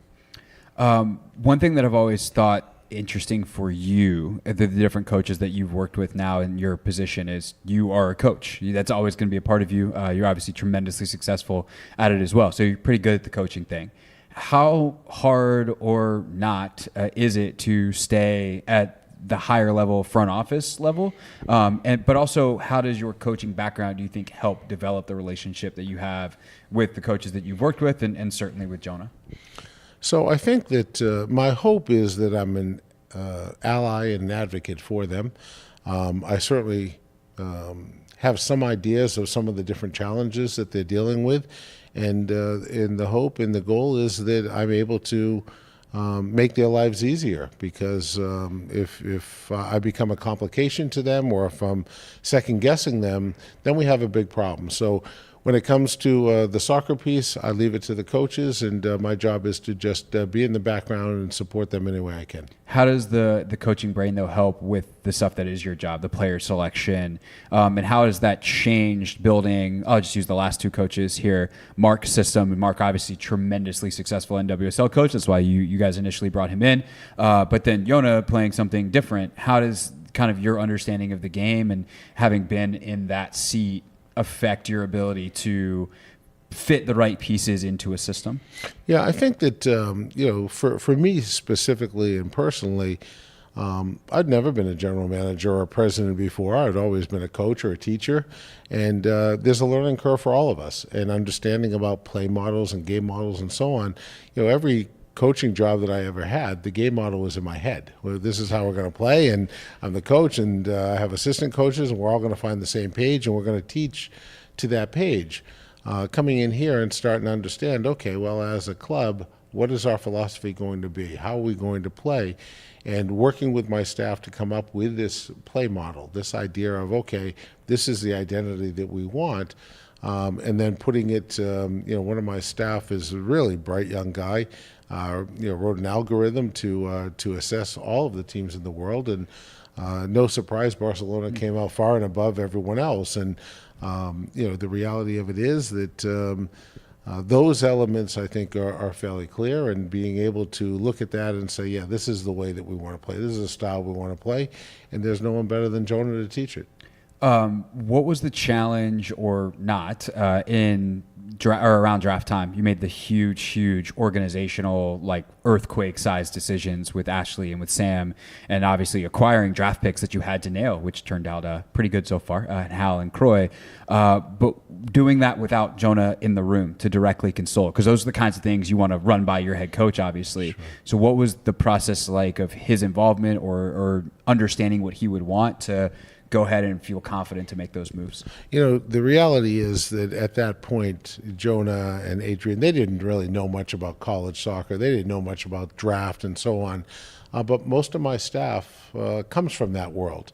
So with the work of Mike Bristol and many of the others, we went about our business and trying to identify some of the players. Now, with all due respect to everybody, we recruited Croy when she was 16 years old. We wanted her at Florida State in those days, and so we knew her very well. We played against Hal Hirschfeld for years while she was at Clemson and I was at Florida State. So knowing those players, seeing those players, watching those players, I think were all maybe advantages to our staff because we had that background. But then the question becomes, well, what kind of people are they? Well, what kind of teammates are they? How is it that they're going to mesh and mold in with all of these other more senior players? And for me, part of the reason that we're feeling good about our team right now is that not only do we get good players, we got great people. And I think that some of the success that you've seen and you're going to continue to see is because the fabric and the foundation of the team is really strong. One thing, so we're talking to Mark Krikorian, general manager of the Washington Spirit here on the Team 980. It's so interesting hearing you say that because going through the draft process for the Commanders and covering Adam Peters, their new general manager, he talks so much about people. Obviously, the NBA draft, as we sit here talking, is tomorrow. Will Dawkins, their general manager, talks nonstop about people. How do you go about evaluating a person, and then also with the Jonah element of it and him now being a significant part of your recipe here, what infrastructure, what things do you put in place so that they get to know each other as people? Yeah, I think that in terms of Jonah getting to know the players, that will happen over the course of time. He's going to have individual meetings with all of them. He's going to be showing video and questions and answers, and that's also where hey, so tell me about your family, and you start to have some of those more personal discussions where you can kind of learn the human side of it. In terms of the soccer piece, I think that's an easy piece for Jonah. I think it's for he and for Adrian and the rest. I think that stuff is really going to come, and it's going to come quickly.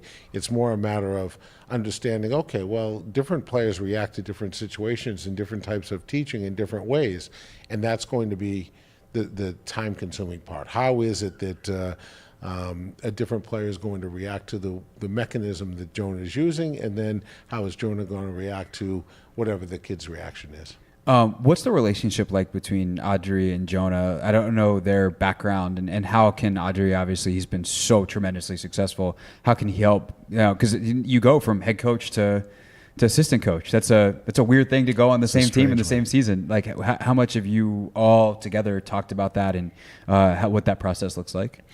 One of the incredible things is the level of trust that I've seen between the two of them, and it's been the case from the beginning. I'd like to take credit for identifying, bringing Adrian here as well. I'll take no credit for any of it, other than helping to get him here. That was Jonah's pick. Jonah knew that Adrian would be able to come in here and command the locker room and be able to gain the respect of the team pretty quickly, which he was able to do. It's not easy coming into this sort of environment. So we're in preseason. We're a few days into preseason, and Adrian shows up. He doesn't know anyone. Probably I was the only face he probably even recognized at that time. And for him to come in and be as open-minded and willing to listen and learn, I think it's magnificent. And then, of course, he stayed in touch with Jonah, and I don't know that there were daily conversations, but regular conversations about what he was seeing and getting Jonah's feedback and input also, but also respecting the fact that Jonah's got a season. He's got big games that he's got to play in to win.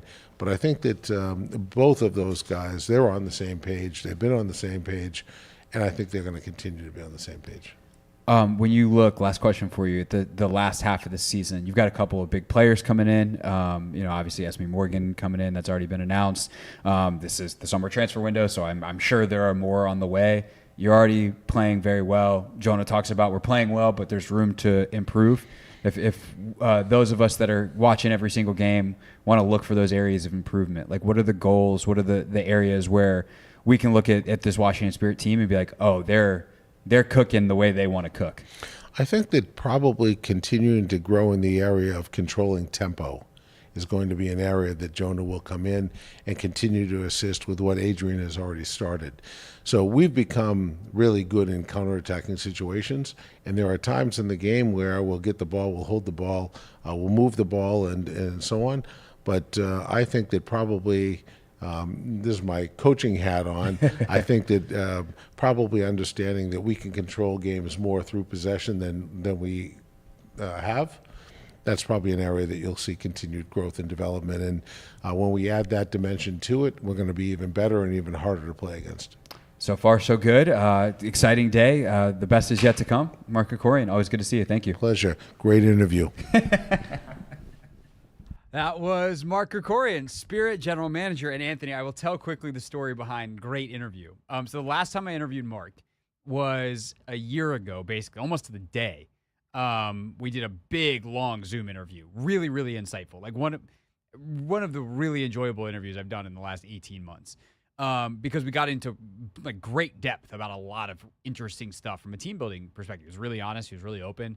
And afterwards, and I also had obviously, because I worked there, I had a knowledge of the club and the players, and it wasn't this surface level conversation. It was deep.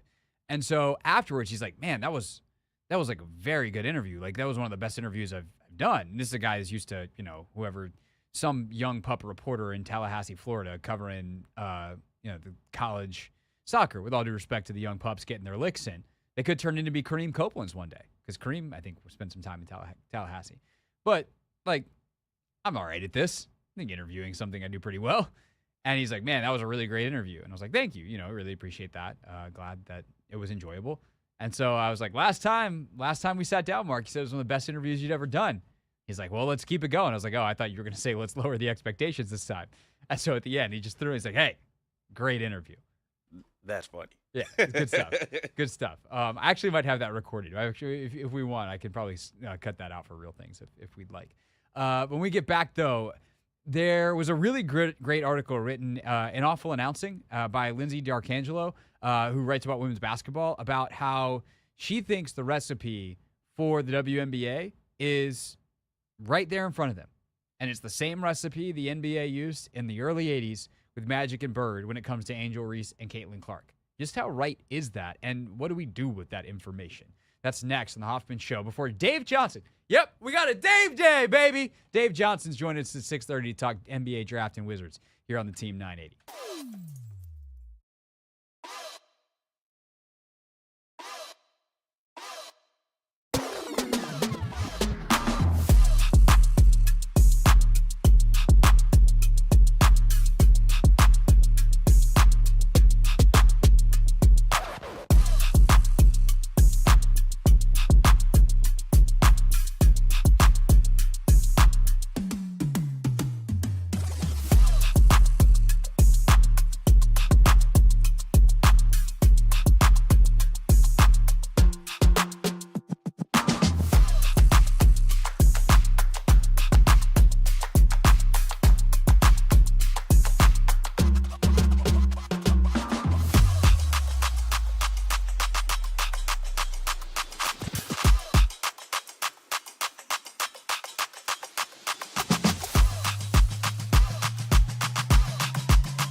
Coming up in 10 minutes, Dave Johnson. Yeah, that Dave Johnson. Oh, he puts it in. Joins us. Talking draft tomorrow. Wizards, number 2 pick. We'll break it all down. It actually wasn't that bad, Anthony. I'm not going to. I think I like Linnell's more. Linnell really committed to it. I didn't. Hold on. Oh, he puts it in. No, that was like somewhere between Dave and Mike Breen.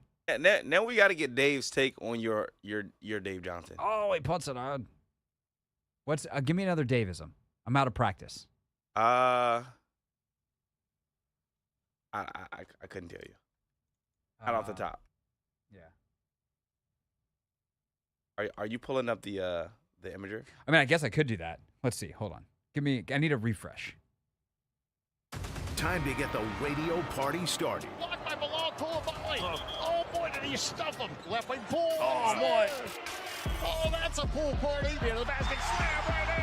Oh, they're stealing the slam. That's a good one. Like, oh, the slam. That was all right. Just had to get it. I had to get it in my head. Oh, the slut. Nah. No. Yeah, it's more like it's very chesty. Actually, it sounds like it's guttural, but you have to kind of congest yourself up here. Oh. Like you got to pretend like someone just I just not necessarily punched you in the chest, like punched you in the sternum, but I karate chopped you in the sternum. Oh, and you get the oh, and that's how you get into the he puts it in. That was actually a lot better. There's certain things. Look, that commercial break was about 4 minutes longer than I thought it was going to be. Yeah. And I don't want to short the conversation about Clark Reese, Magic Bird. And also, we're going to talk to Lindsay D'Arcangelo, who wrote that column, later in the week on the show. So, sorry, we're in the Dave Johnson impression zone, and we're not leaving. There's certain things with impressions. You have to have you have to have an in, is the way I'll put it. Like, you need a word, a phrase, a something to get you into the impression or the accent. Something that's reliable. Like, if I want to do a Scottish, like, Krieg. Okay, now we're in the Scottish accent. I know from when I got married there. Krieg. Or sometimes I go, Korikispark. That ain't bad. I spent a lot of time there. I was about to say, I don't really have that many. No, you don't. I'm very limited. What do you have? Danny was teaching me the Charles Barkley. Knucklehead. Mine's not good, but like that's the word. Knucklehead. Hey, you had too much growl at the beginning. Charles doesn't have a growl. I know it's up in here. Somewhere in there. Yeah. Caliendo is so good at that. He just has the pet phrases. Like the one that I actually got decently good at is Bill Walton, thanks to listening to Caliendo's impression of Walton. Because he has this line. He's like, oh, I can smell sounds. I got one. Pinocchio. I'm a real boy. How was that one? It was better than the rest of what you got. Hey, look, I'm very limited over here, Craig. What if you could do an impression of anybody? Who would it be? If I could do, I don't know that I have an answer for that. Maybe Elmo. Like, I'm not working with a lot over here, Craig. Why would you want to have an impression? You got a lot of nieces and nephews running around that I don't know about? Decent amount, actually, yes. Oh, okay. Actually, I do. That is good. Like, child characters are a good one. If you got nieces, nephews, sons, daughters, and you can pop into Elmo, you can pop into Stitch. I love them. Yeah, that really gets them going. We were this weekend. We had a charity event Saturday morning at our gym, and the owner and his wife were there, and they brought their she's how old's Pep? Pep's 2. I don't know if she's closer to 2 or 3 at this point. She's probably 2.5. But they brought their 2.5-year-old Pep, and Pep is very opinionated. Pep is also tends to kind of just hang with mom or hang with dad, and hasn't always been the most open. Like, we've seen her before, and she's not always like the friendliest. Not that she's 2. She's just shy. It's not like not friendly, right? She's shy. But we got Rachel and I both. We were like, we're gonna be friends with Pep by the end of the day. And sure enough, our charm offensive worked. There it is.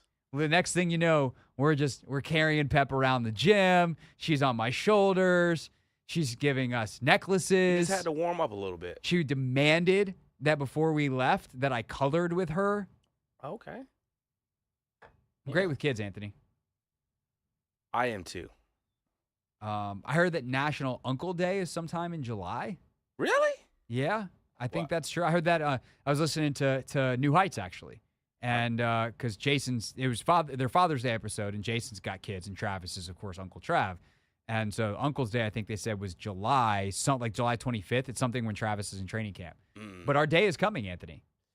It is fast approaching. It'll be here before we know it, and I'm looking forward to it. To be honest, every day is Uncle Day to me. It's the best.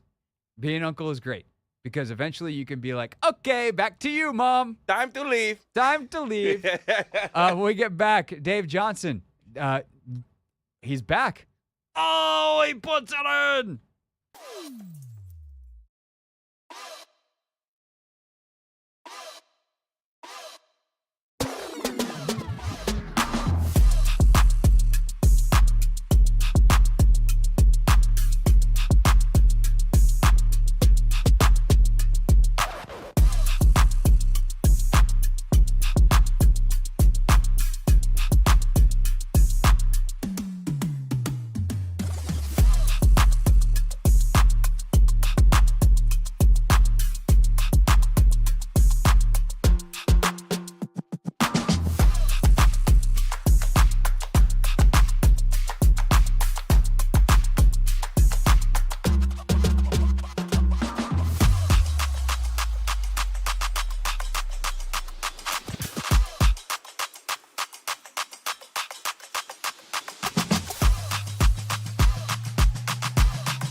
It's the Hoffman Show. We're on the Team 980. We're always live as well on the free Odyssey app. We are streaming live on YouTube at the Team 980 as well. And tomorrow night, we will be live from Capital One Arena, where the Wizards will be hosting their draft party and a part of the festivities. Of course, if it's a party and it's the Wizards, you know that Dave Johnson is going to be there, which means to preview the party, ladies and gentlemen, boys and girls, Dave Johnson. Oh, wow. You're ready for Hollywood, ready for game shows. That was wonderful. Thank you. I don't have sports takes anymore, Dave. I just set up guests, and then I get out of the way and go stand in the corner with my tiny microphone. That's the way it goes. You ask a question and then take a break. Yep, So. absolutely. It's obviously this is a weird NBA draft. Everyone is just doing everything they can to poo-poo the hell out of it. And here are the Wizards sitting at number 2. Will Dawkins is like, actually, I like some of the players in this draft. That's good because he's the one that's ultimately going to choose them. As you kind of prepare for this draft tomorrow night, we can talk about the party and what you and Glenn will be doing in a second and all of the festivities. But from the basketball standpoint, where's your head at going into this thing tomorrow night? Well, have you noticed, has anybody done a mock draft yet? There's about 400 mock drafts. Well, Dave, I will say this, compared to what I went through with the NFL, where there's 4,000, the NBA draft mock draft space actually feels sparse compared to the NFL. Okay. But that's because the NFL is out of control. But yeah, it seems like there's a few at this point. There's just a few, and that's just something I was laughing about because it's the old joke now. It's easier to find a person who doesn't have a podcast, and that's why we listen to your podcast because it's a very good podcast. But yeah, there's a million mock drafts out there, and you get hit with all kinds of numbers, and you see highlights of whether they're players in college or if it's Alex Sarr playing in the Australian basketball. The bottom line with the draft is people will say it's a good draft, it's a bad draft, and I've said this all along. If it's a good draft class 5 years down the road. That's when you look at that first round and you look at those lottery picks. All right, well, how many are actually making an impact or in a starting role with their NBA team? And this gets back to something you and I have talked about before. And of course, the draft I think tomorrow is in Brooklyn. And I remember it was like 2013 or 2014 draft class. There was a photo on the wall. I was interviewing Wes Unseld before game. And we were counting the 14 players that, 6 years on were still making an impact in the league out of the lottery picks. And it was 3 or 4. So the point is, I go into it with excitement, with wanting to know about, some of these players more, because that's also for our younger listeners, you're used to now. College players, well, they just played their freshman year at this college, and now they're in the NBA draft. Once upon a time when I was growing up, we had peach baskets in the game. By the time you hit the draft, they had the draft. You watched most of these players for 3 or 4 years, so you'd already kind of made a connection. Whereas this is not the case now. That's what makes NBA draft night a discovery night, and that also, if Will Dawkins says that he has some players that he really has an eye on in this draft. This is what these guys do. They spend with their scouts and everyone. They spend all year just watching every idiosyncrasy of all these players, and that's what you really need to do now. Because the other part of it is, unlike when you and I were kids and they were coming out at 22 years of age, it's a young.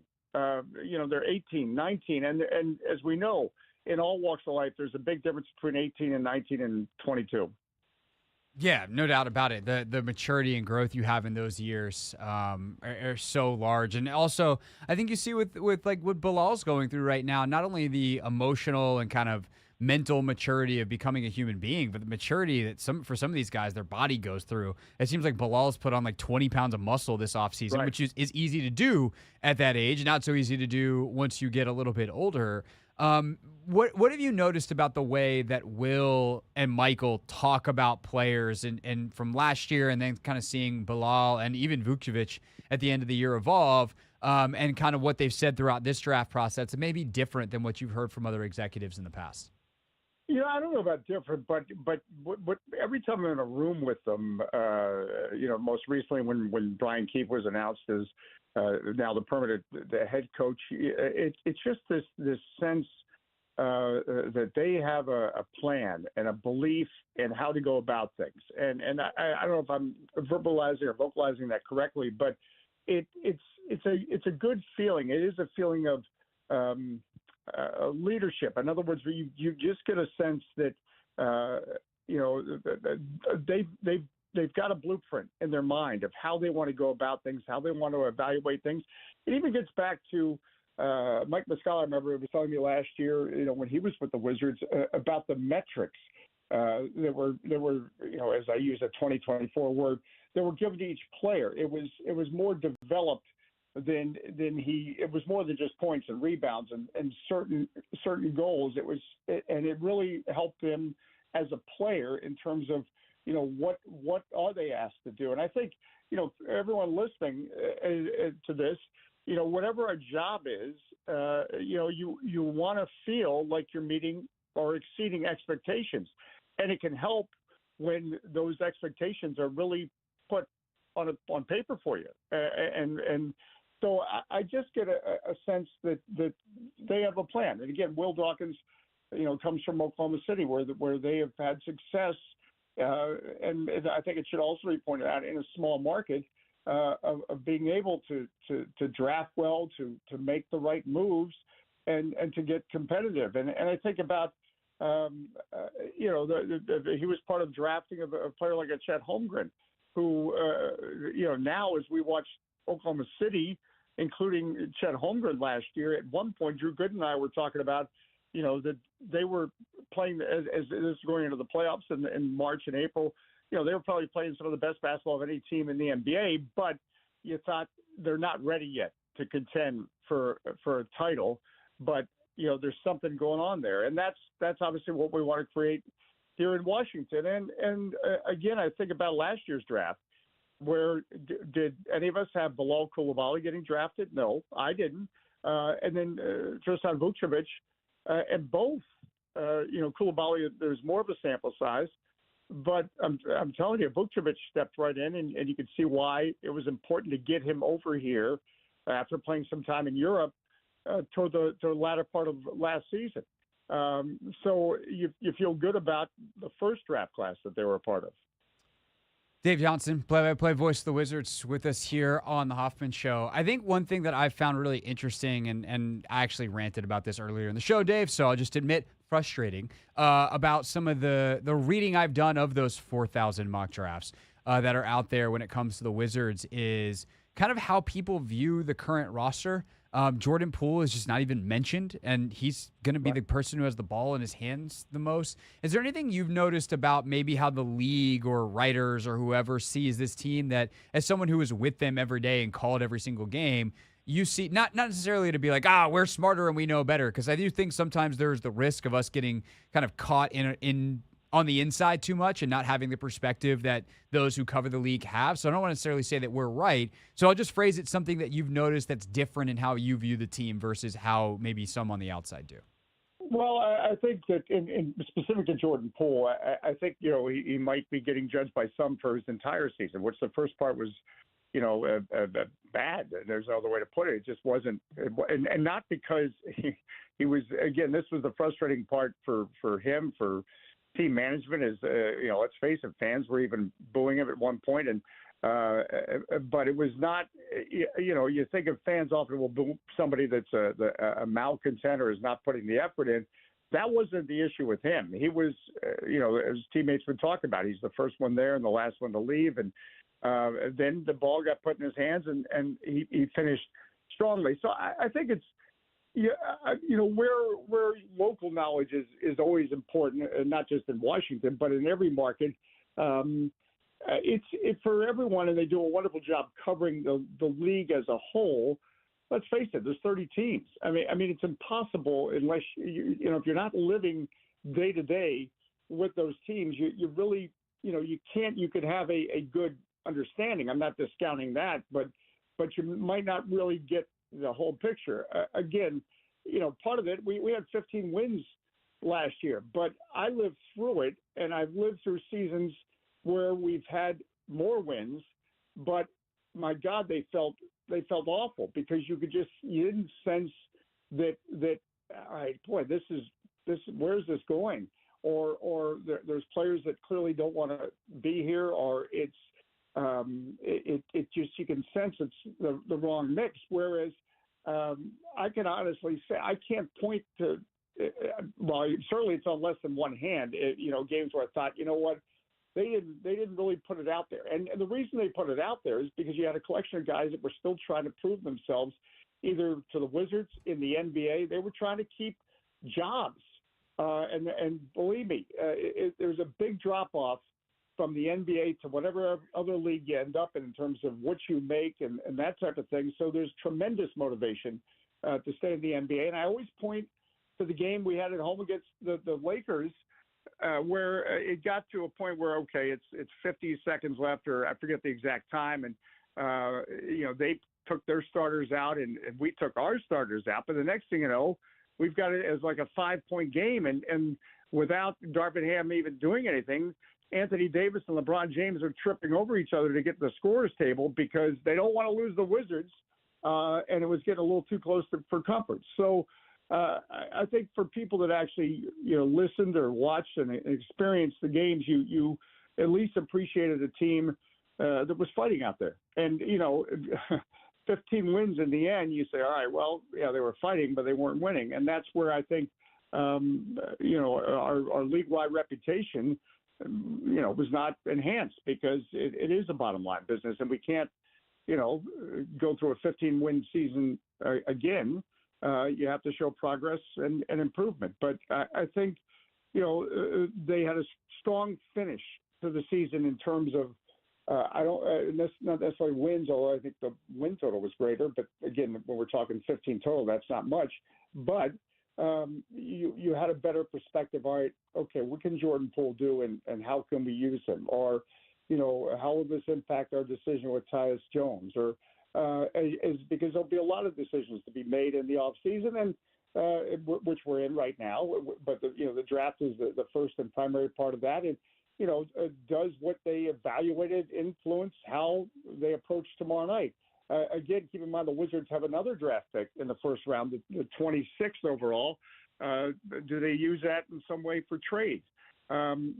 Tomorrow, and I'm glad you're going to be with us, and we're going to have some fun tomorrow night because we can speculate, and there's 4,000 mock drafts, but the only ones that really know are the ones that really know. And I know that's stating the obvious, but again, I say it over and over again. You'll hear all kinds of rumors, and often they're generated by agents who are doing their job to try to gin up interest for their clients. But who really knows are the people in those rooms.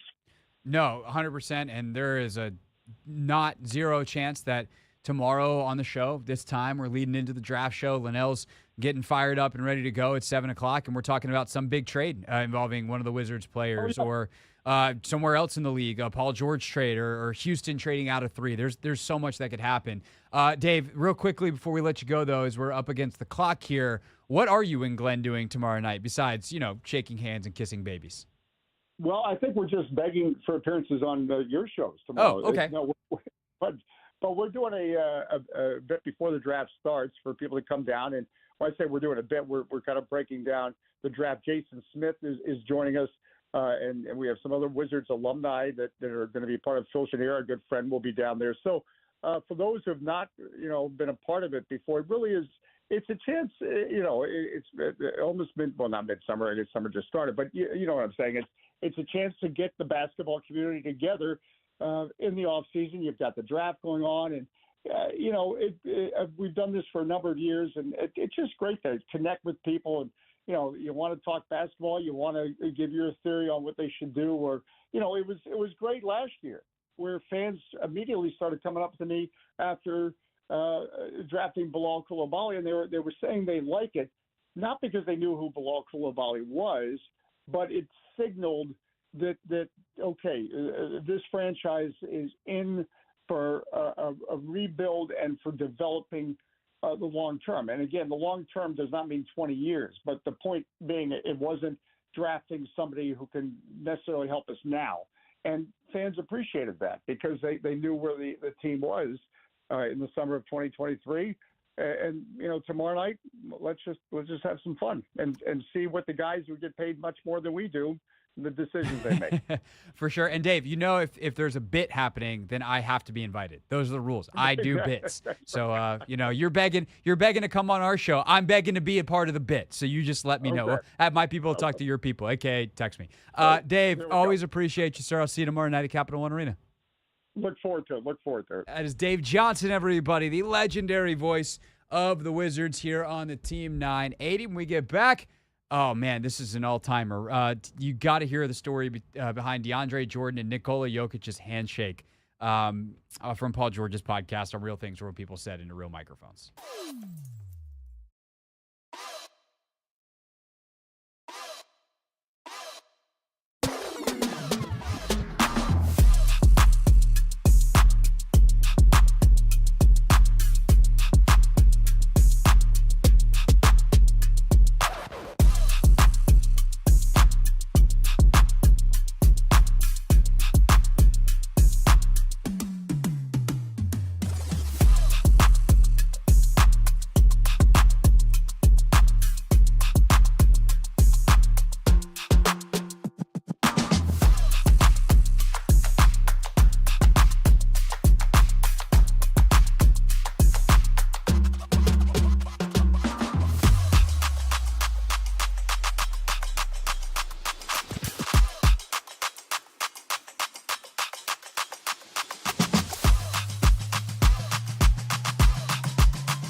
Wrapping up here on the Hoffman Show. Tomorrow, massive day. We are live. Pew, pew, pew, pew, pew, from Capital One Arena.